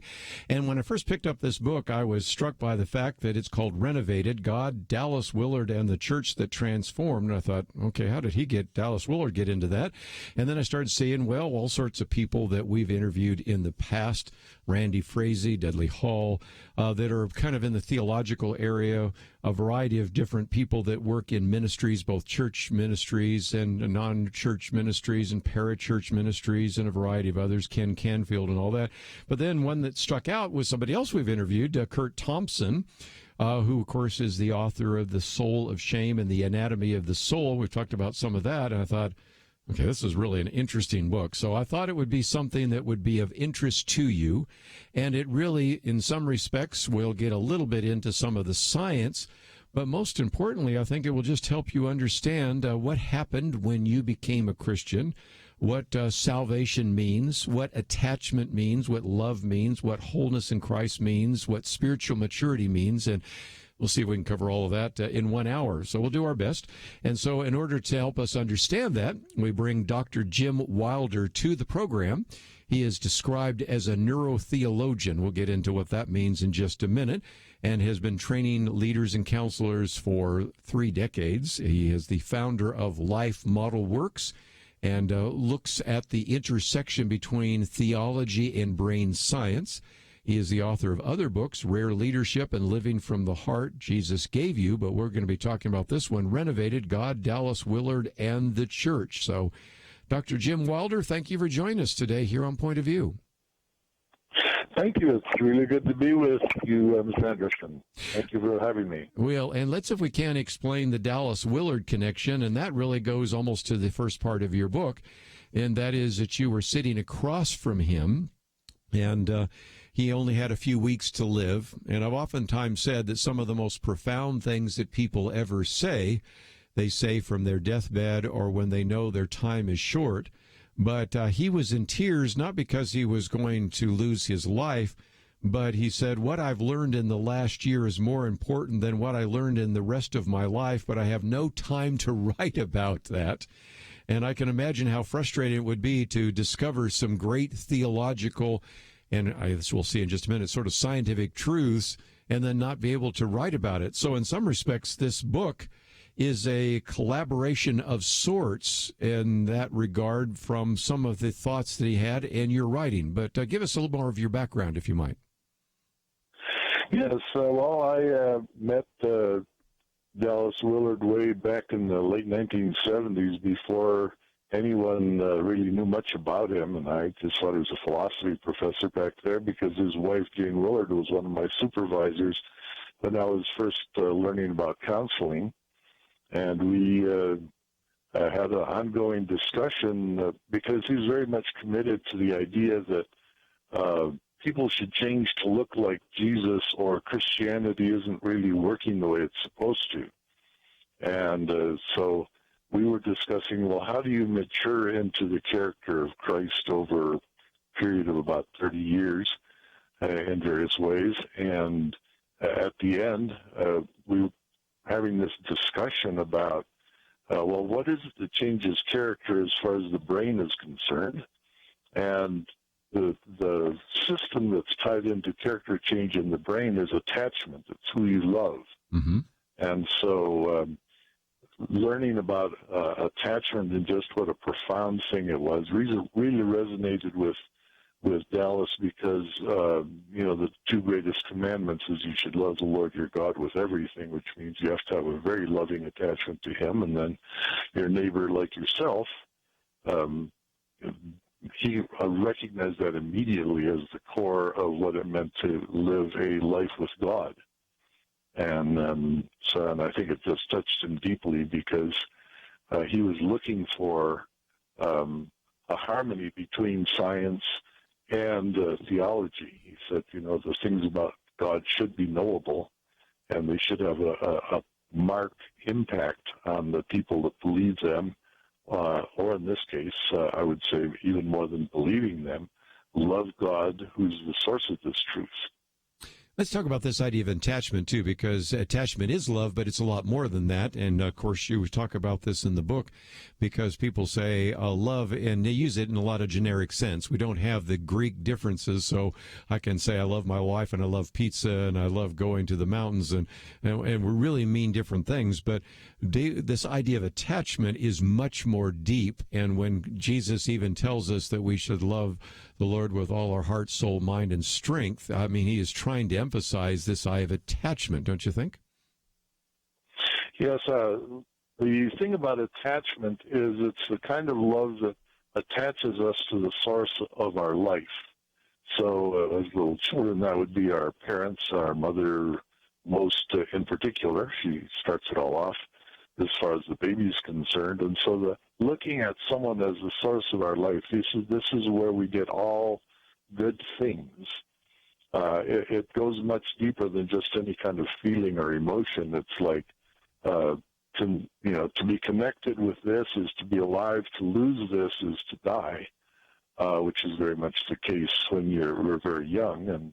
And this is it forms then the basis in the brain around which the human identity develops, and that was the interesting development out of the 1990s.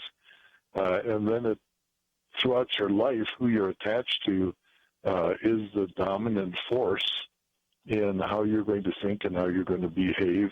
Attachment is what will make parents run into a burning building against the odds to recover a child, So it's something that matters more to our mind than even life itself. Let's, if we can, just before I take a break, one point you make and early on is salvation is a new attachment. So that would be kind of what we call justification by faith, or our soteriology, if you want to use all those big words. And so the first attachment comes from salvation. The rest of the time we're going to be talking about what we would call in terms of our Christian growth. So that would be our sanctification. But at the moment of salvation, there is a new attachment because we are now attached to God because we have given our life to God. True? Yes, that's exactly the point. And that was Dallas Willard's comment to me. I was just thinking about it in terms of maturity. And when he looked up from his tears, he said, this would be a different way of understanding salvation. We have now been reconnected to the vine, to the source of our life. Yes. In a way that gives us a chance for a new life, quite different from what human life could have been without it.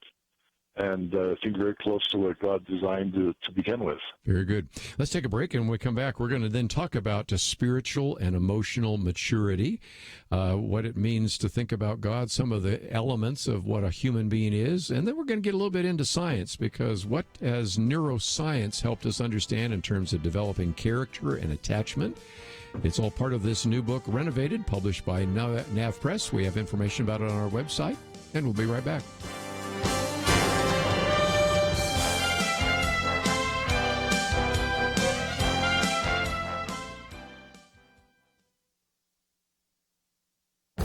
This is Viewpoints with Kerby Anderson.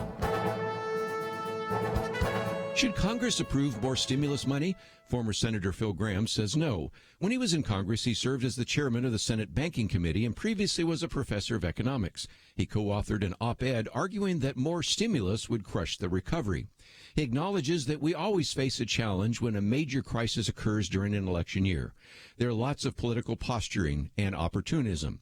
But he also believes that we need a reality check. The 3 stimulus packages will increase federal spending by half and quadruple the deficit. Soon it will trigger the largest monetary expansion since the Civil War. It is worth questioning what has already been done before Congress approves any more spending.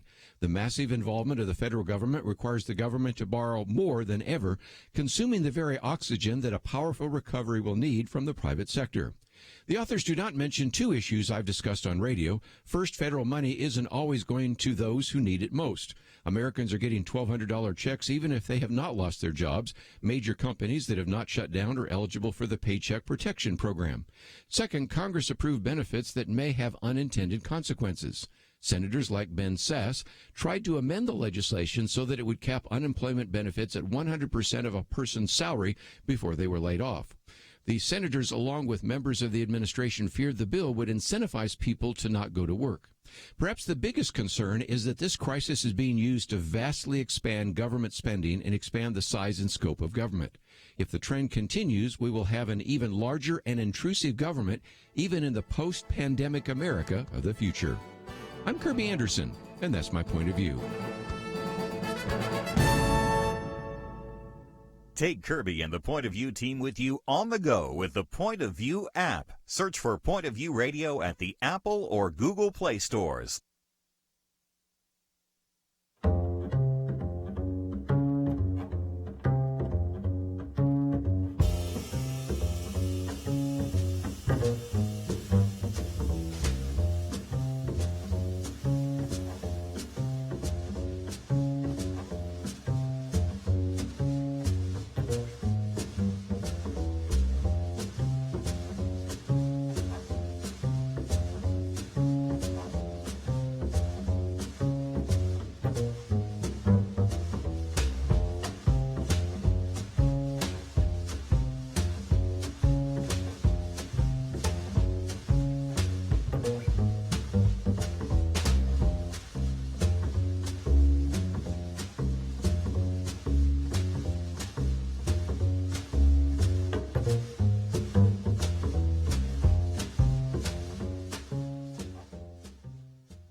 You're listening to Point of View, your listener-supported source for truth. Dr. Jim Wilder with us today as we talk about his book, Renovated. If you'd like to know more about the book, it is available. And again, you can get it in paperback or Kindle. And so follow some of the links that we have provided for that. And again, a book that I think you'll find very helpful. And if you find yourself saying, I'd like to know a little bit more about Jim Wilder, we also have lifemodelworks.org. And that's all available at our website, pointofview.net. Dr. Wilder, let's get back to this idea of spiritual and emotional maturity. Those are different, but again, this is a whole section that you've put in the book that I thought would be helpful for us to think about in terms of some of the differences and similarities between spiritual and emotional maturity. That was central to the discussion that Dallas and I were having at the time of the conference when his part of the book was recorded. And the question was, does spiritual maturity include emotional and relational maturity in it, or are they completely separate points of view? You've noticed probably in your lifetime that there are a number of people who are no claim to believe in God and seem to act and think a great deal more maturely than some Christians we know. True.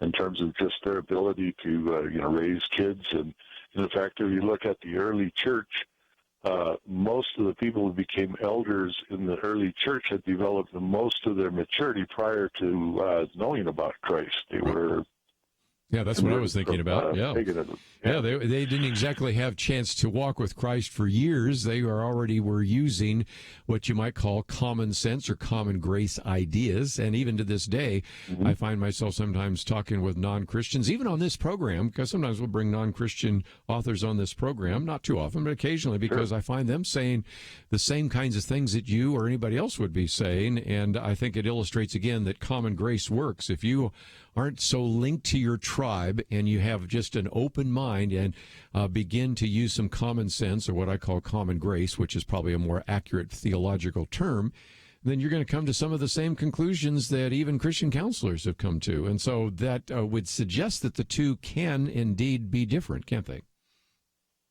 Yes, so they can be the normal human maturity from what I can gather from the creation story, is something that God entrusted to human beings. Part of our commission, our heritage, you might say, is to raise up the human community. And to begin with, when we were connected, attached to God, the life of God would flow through that whole community, and so would his character. But along the way, then, we were separated due to sin. And so people can still grow up. You can still feed your children proper diets. You can still make reasonable decisions about, some governance issues and things like that. But the character of Christ, the one that loves your enemies, is able to see others the way that God sees them, is even more than human maturity. And I think what has ended up happening is we've got a lot of us grew up with sort of a Sunday school version of maturity, that a mature Christian prays, reads his Bible, and goes to church on Sunday, provided there's no COVID restrictions. That idea of maturity sort of separates everything from a true life of God within a community. And so I think what Dallas and I came to the conclusion of is that you can't ignore relationships and normal common sense issues as part of spiritual maturity. Spiritual maturity subsumes all of the normal maturity, and then it adds something else. It's the character of Christ, which you can never catch from people around you. Jesus makes a point that loving your neighbor or your friend is something even the heathens can do.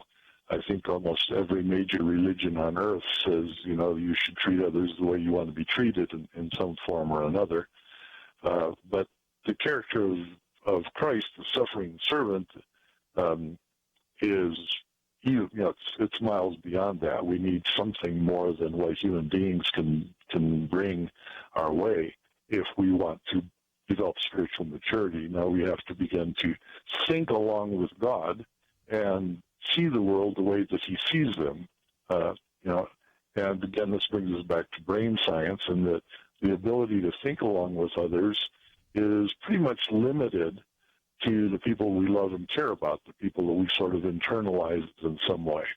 And if that's true with people, how much more is it going to be true with God, that we can't see that unless we love him, we're not going to internalize his values, the things he cares about, his perspective on the world. Well, again, that kind of gets us into one of the chapters. You talk about thinking with God or thinking along with God. And this is something that you sort of bring to the table, this whole area of neuroscience, which talks about and helps you understand this idea of the mutual mind. It also helps us understand a little bit more about this idea of spiritual maturity. So help us out. First of all, maybe explain this, because you refer to yourself as a neuro-theologian. That's probably a new term for all of us here. But you talk about the neuro-theological perspectives in that regard. So what can we learn from brain science now that seems to undergird and even reinforce the ideas of what we find in Scripture? Yeah, well, the idea of neurotheology is not that new. Nemesius, the bishop of Emesa, in about the year 390, was the first person to figure that the brain had something to do with forming our personality and thinking along with God. And it was his impression that the brain had to be trained to have God's point of view, and we know the brain now is what learns. So combining what the Bible says, what God has told us about how we should live, should fit with the kind of brain and body he created. And then if we think about the incarnation, Jesus actually had to run a human brain in the way that conformed with what God wanted to show us all that could be done. So that's neurotheology, and what science tells us about the brain that's true should fit with what God tells us about the brain. Every time you get an overlap on that, I get very excited. So I was listening to the neuroscience that came out of the 1990s. That's when we first began to scan brain scans, which we now take for granted. Before that, we couldn't scan living brains. We didn't know how they operated. All we could do is, take them apart when they were dead. And you don't really get a whole lot of idea how it operates until you see what it's doing live, And so that was what changed for us in the 1990s. Well, listening to the brain science, there was discussing how the baby comes to understand what the mother is thinking and how to respond to her in the, let's say, 16, 18 months before any language is available. See, in the first part of a baby's life, you're learning to interact with another mind. It's mind-to-mind communication, what the neuroscience calls the intersubjectivity. It's subjective experience, but it's being shared by the two people. And about 5 months of age, the cingulate cortex of the brain develops the ability to know that there's a mind behind the face that you're looking at. And you can start figuring out what that mind is thinking. Is it happy with you? Is it unhappy with you? Does it want to get close to you? Does it not notice that you're there? All those things. And it creates a mutual mind state from one person to another. And that's what ultimately, see, baby's brain is born unable to be human. I mean, it can't talk, can't think, and it kind of puts itself together by interacting with another brain that's running. So I thought to myself, well, now if two human beings can have a mutual mind state, what are the chances that God meant to have a mutual mind state with us so that we could think along with him? Is there any scriptural basis for thinking that we should have the mind of Christ, for instance? And as the more I looked at it, the more I thought, this would explain why Jesus said that I only do what I see my Father doing. He's having a mutual mind, and he's following the example of a greater mind than his own, that the human brain could contain, He was God and he was human, but his human brain has to catch up. Even he had to grow in maturity in order to learn the ways of God, and he showed us that it could be done with the human brain. So that mutual mind state, then, I noticed most Christians believe that the devil can put thoughts in your mind, but is it possible also that God puts thoughts in our mind? And I think we tend to think of that as like dictation, is God dictating something to us? But no, I think he's sharing his heart with us. We'll take a break, continue on right after this. 2020. Is there anything important happening this year? Well, not unless you consider major disputes in various Christian denominations, international tensions over a flu epidemic, economic uncertainties, and a presidential election important. Question: where will you get real news, credible opinion, clear biblical thinking on the things that matter most? Answer: Point of View Radio with Kerby Anderson and the team. You can make sure their voices continue speaking loud and clear by taking a moment right now and joining the Truth Team. It's easy, but you do have to visit our website or make a quick call. Go to pointofview.net/team or call 800-347-5151. You have the power to make a difference. Joining the Truth Team can help ensure that millions of people will get a different opinion from the major purveyors of fake news. We don't get big advertising dollars like the networks or tax money like PBS. We depend on you. pointofview.net/team and 800-347-5151. Point of View will continue after this.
You are listening to Point of View. The opinions expressed on Point of View do not necessarily reflect the views of the management or staff of this station. And now, here again is Kerby Anderson. Continue our conversation today with Dr. Jim Wilder. The book is entitled Renovated, and it is published by Nav Press. You should be able to find it in your local bookstore, but if not, we've given you a link so that you can find it there on the website, pointofview.net. Get it in paperback or Kindle. And if you'd like to join us, 1-800-351-1212. Maybe you just want to sit back and listen, and that is certainly understandable, but we thought this might be just a new insight in how our minds, our brains work, and certainly we're learning about that. And Jim, one of the things you talked about is this idea of a mutual mind, and a good example of that in the New Testament, of course, is in 1 Corinthians 2, where the Apostle Paul talks about the fact that we have the mind of Christ. But you also talk about one in the Old Testament, and there are other examples, and that is that famous passage in Isaiah 1:18, "Come now and let us reason together." It's almost like let us have a mutual mind. And so this concept that you're giving us of the mutual mind, or the mind of Christ, or having a mind that is in touch with God or attached to God, really is kind of an interesting insight in spiritual maturity, isn't it? I think it is, because one of the tendencies for the Western church is to think that the thinking with God, in fact, when we use the word thinking, we think almost always in words and concepts. But the mutual mind section of the brain is essentially nonverbal, and it's the part of that would correspond more with the understanding. So the let us reason together could also be rendered, let us understand one another. The reasoning part of the brain, the verbal part of the brain, is much better at finding errors, correcting our errors. And the Christian life, the spiritual life, involves finding where we're wrong and eliminating those problems, but it also involves growing the character of Christ, which grows out of the love relationship, the understanding we have with God. And I think it's very important to distinguish the verbal side with the brain, which is predominantly on the left, because otherwise, when we're talking about mutual mind with God, people get the idea that God is somehow, dictating a new truth to us. We know that God's dictating of truth ended with the Scripture, but we need His Spirit, His love, which is incredibly large and powerful, to change our understanding of who we are and who God is in the world, especially when we're suffering.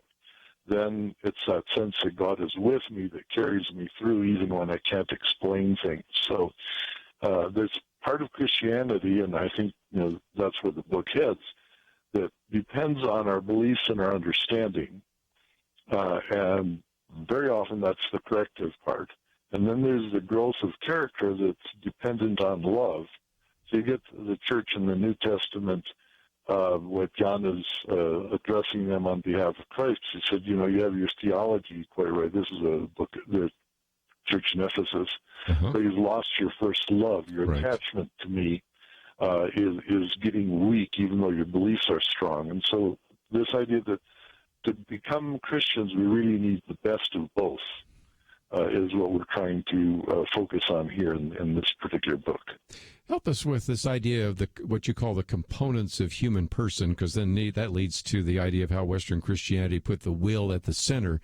But right now, you are well aware that you can pick out all sorts of books. I go to bookstores, and I'll see a Stephen Pinker or a variety of other individuals saying, well, first of all, there's no mind. All it is a brain. Our evolutionary friends say that you just have this meat computer up here, and you're not even making choices. This brain is making choices for you. And so on the one extreme, we have kind of this humanistic idea. On the other, you have some people that make a distinction times between the mind, body, brain, soul. How do we put that all together in a way that's God-honoring and according to the Scriptures? Well, first of all, we have to admit that there's a lot of that you can't really explain either for looking at Scripture or looking at the brain. It's beyond our understanding at this point. We have to understand that even from the brain's point of view, that every couple of weeks, something is updated and changed. So science is, stumbling along in the dark, discovering things. But the body is really clear in Scripture. The soul is very clear in Scripture, and the heart and the spirit are very clear in Scripture. But over the history since the early church, we've been trying to get that to match like the concepts in Greek philosophy, these concepts in science, and say, now, which part of the brain, people often ask me, is the heart?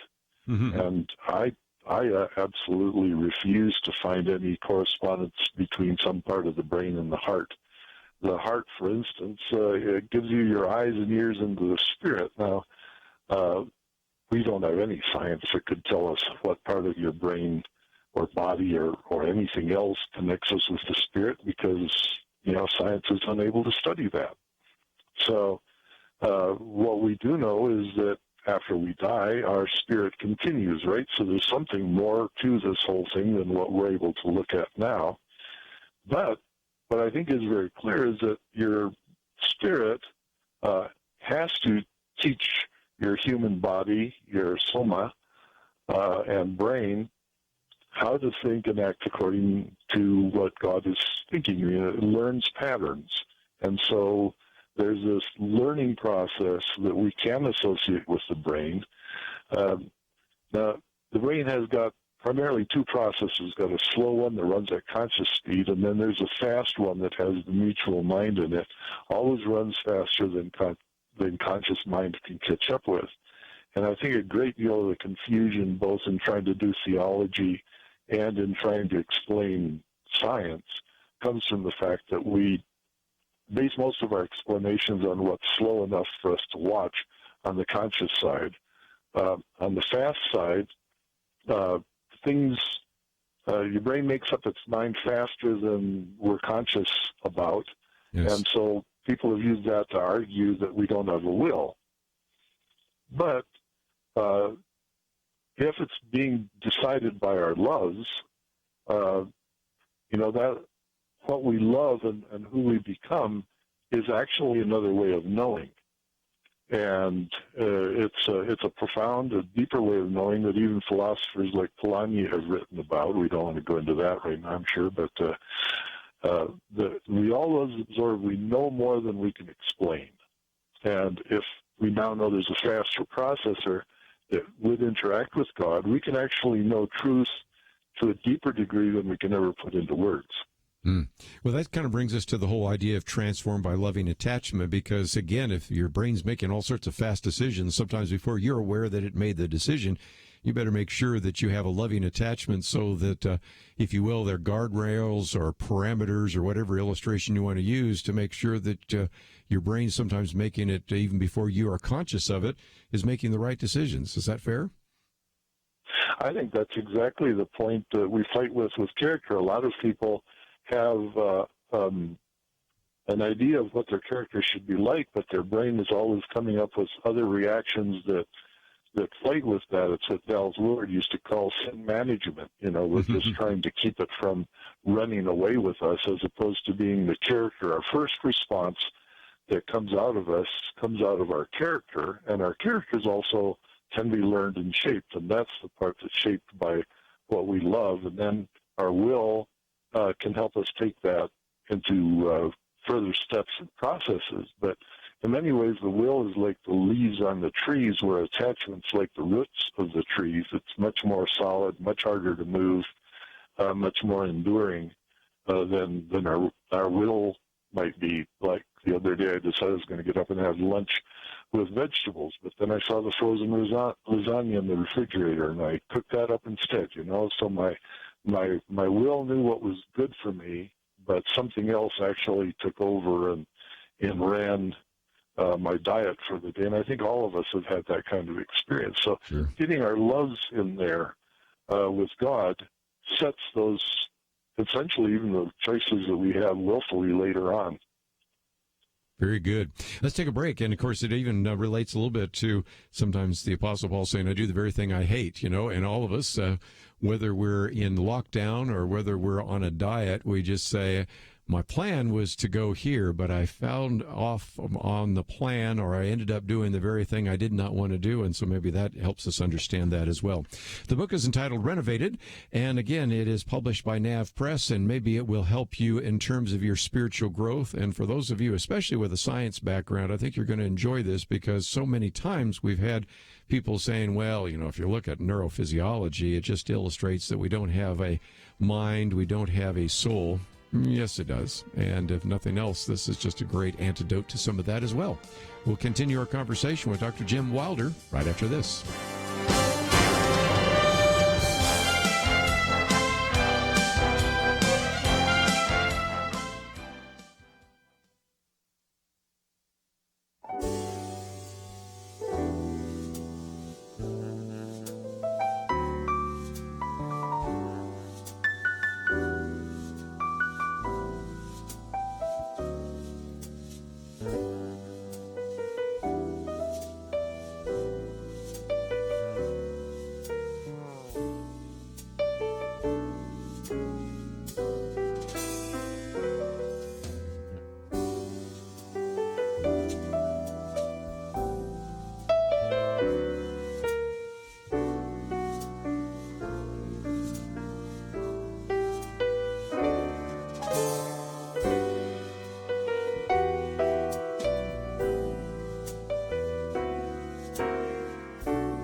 Now, back to Point of View, your listener-supported source for truth. Dr. Jim Wilder with us for a few more minutes as we talk about his book, Renovated.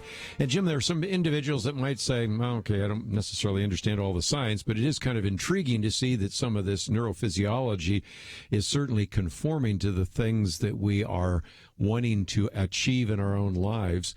So as we go to some of the latter chapters in the book, there's a whole section on disciplines for transformation and even the science of spiritual maturity. There are a number of people listening right now. They're going, okay, I don't really understand the science, and frankly, I don't necessarily have the same interest that you have in it, but I want to be a mature Christian, and I want to do the things that are going to be helpful. So what would you recommend for people looking to try to transform into Christ, to develop Christ-likeness, to develop godliness in their life? What does that look like? Can you give us some direction? Sure. The spiritual disciplines, first we'll start with them because they're better known, are pretty much humility drills. They're things that help us move our pride out of the way. Part of spiritual life is removing the things that don't belong there, the weeds that have grown up in our lives. And so there's some disciplined things that we do to remove the weeds that grow up. What's less understood and often harder to achieve is how do we grow the kind of character that will have as our spontaneous response to an enemy, that we love them, we care about them, we're attached to them, it matters to us what's going to happen to them, instead of going into some kind of enemy mode or attack mode or hostile mode like that, where and when I say what matters to them, I mean what matters to their eternal well-being. We don't actually loving our enemies does not mean helping them to do bad things. It means caring about what's eternally important to them, and they usually dislike it very much when we love them, by the way, because it involves some correcting of their ways. But that side, that spontaneous reaction, grows out of an attitude of joy and appreciation. Now, you've all heard or seen a child whose parent is calling them and they're paying no attention. The voice is going out, but no, the child isn't noticing the voice. Yes. That's that relational part of our brain that hears words but doesn't attribute any meaning to them. And so the training that comes from appreciation comes to appreciate and listen for the things that God might be wanting us to notice or pay attention to, and pay some, stop and catch what might be God's thought going through our mind. The problem with mutual mind, and this is a little bit technical, but I think it's helpful to know. When you're in a mutual mind state, you don't know who it is that's thinking at that moment. Wow. So, yeah. Because it's mutual, it's going on at the same time, too fast for a conscious mind. Most of us experience somebody who smiles at us, or we're smiling at them, and we say, well, you made me smile, and the other one says, no, you made me smile, and the answer is both of us made us smile, because we did it together. And we notice it even more when it was anger, someone said, you're making me mad. No, you're making me mad. I think I've heard that discussion before. And it's actually our brains making us mad at the same time. We both realize you weren't doing it, but, God's thoughts pass through our mind, and the brain does not know to stop and pay attention to that until we start to recognize the voice, the flavor. And we go, I think this idea came to me. I can't tell if it's me or if it's God. Then we take it over to our conscious mind, and we run some tests on it. Because not every thought going through your head comes from God, by the way. That's true. People. Yeah, and there's sort of more than one spirit out there, too, that can put thoughts in your head. So you need to notice them and then run some tests on them. And the ones that lead to peace and are in accordance with Scripture and in accordance with other people who listen to the voice of God and know Him, those are the three tests that you actually have to run. Because people are very capable of fooling themselves even when they're noticing things in their own head. And they want to attribute it to God because it's got more, power to it when it's really their own thought. But noticing those things in a time of peacefulness or appreciation, because appreciation or thankfulness actually puts your brain in a relational mode. And if our brain isn't tuned into relationship at the moment, it can cramp up. And we can see it on the brain scans. They actually, you see the activity is so intense, it's like a muscle cramp, but no signals are getting through that part of the brain. And that's when we get anxious and we just start letting our own thoughts chase around us. We have to have that restful appreciation. We enter God's presence with thanksgiving in our heart, right? Yes. Very good. Well, we're just about out of time. I wanted to make some comments at least about your website, because some people might say, well, this is really helpful as an individual, but one of the things I know that you have worked at through Life Model Works is to help churches and Christian groups, small groups, and all the rest develop, if you will, good community. And even in the book, you talk about how attachment leads to mutual mind, leads to group identity, to vision. So in some respects, this needs to take place in communities. So talk about what's available, because some of our listeners may say, I want to know a little bit more about this. And if they go to lifemodelworks.org, they can find you, find your books, get some consulting, maybe some other training that would help really build a body of life. So talk about that just before we let you go. Yeah, so we've kind of developed 3 areas that go along with what's missing from most Christian experience, and that's a multi-generational community where maturity and wisdom is passed down. It's Emmanuel lifestyle. It's practicing life as though God were present with us, because he actually is. And then it's learning how to relate to each other with the relational brain skills, so our brain is actually up and running correctly across our lifespan, and learning how to love others and deal with negative emotion. Basically, you call it learning to suffer well, although that doesn't it doesn't sound very popular. But look, if we're going to have a hard day or a hard life or a hard experience, wouldn't it be better to make it count by acting the way Jesus would act under those conditions? And so we put together the things we've learned there and resources to equip existing networks. So we're not trying to develop our own team or network. We just want to help the church where they're already involved with the world to become more loving, because if you can't love those who you can see, how can you love God who you can't see, said St. John. And that's what we're trying to put into practice. So thank you very much, actually. Yes. Well, again, Dr. Jim Wilder was with us. The book was Renovated, and again, we have that published with Nav Press, and I appreciate you being on the program with us today. It's been wonderful. God bless you. Again, we're going to take a break, but let me just mention that we have posted a couple of very important articles for you today.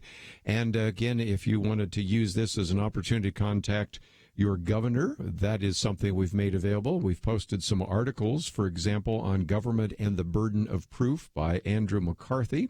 America Should Not Have to Play by New York Rules by Brett Stevens, and then a piece that maybe I'll get to a little bit more tomorrow, Big Tech, Privacy, and Power by Rachel Bovard, and then, of course, I've quoted from a number of other studies that have come out as well. So we'll continue to cover this, but as you will start noticing, even though, of course, we are still in the lockdown and the pandemic is still there, we also recognize that there are a lot of other things to talk about, and there's some good books, good resources, and so each day we'll dip into what is happening, of course, in our lives, but also we want you in the process to also grow in your spiritual maturity, in your emotional maturity, even as your Christian life grows, and so we want to be catalyst for that as well. I want to thank Andrew for his time as an engineer, and for Steve as his time as a producer. Let's take a break, and when we come back here tomorrow, we'll see you right here on Point of View. We live in a digital generation. Point of View is reaching this often overly plugged-in generation with truth. You can keep up with us 24 hours a day using your phone, your tablet, your laptop, or your desktop. Search for the Point of View Radio Talk Show on Facebook, where you can keep up with today's issues, learn about current and upcoming guests by liking us on Facebook. Also, follow us on Twitter. Our handle is @PointOfViewRTS. That stands for Point of View Radio Talk Show. Learn, interact, make a difference with Point of View using new media. And here's one way you can make a big difference. Help us increase our reach by spreading the word among your friends. Share a Facebook post. Tag us in a tweet. With enough joining us to plant seeds, we'll see a tremendous harvest. Come on, it only takes a minute. Search for Point of View Radio Talk Show on Facebook, @PointOfViewRTS on Twitter, and subscribe to the Point of View Radio Talk Show channel on YouTube. Learn, interact, share. The Point of View Radio Talk Show. Point of View is produced by Point of View Ministries.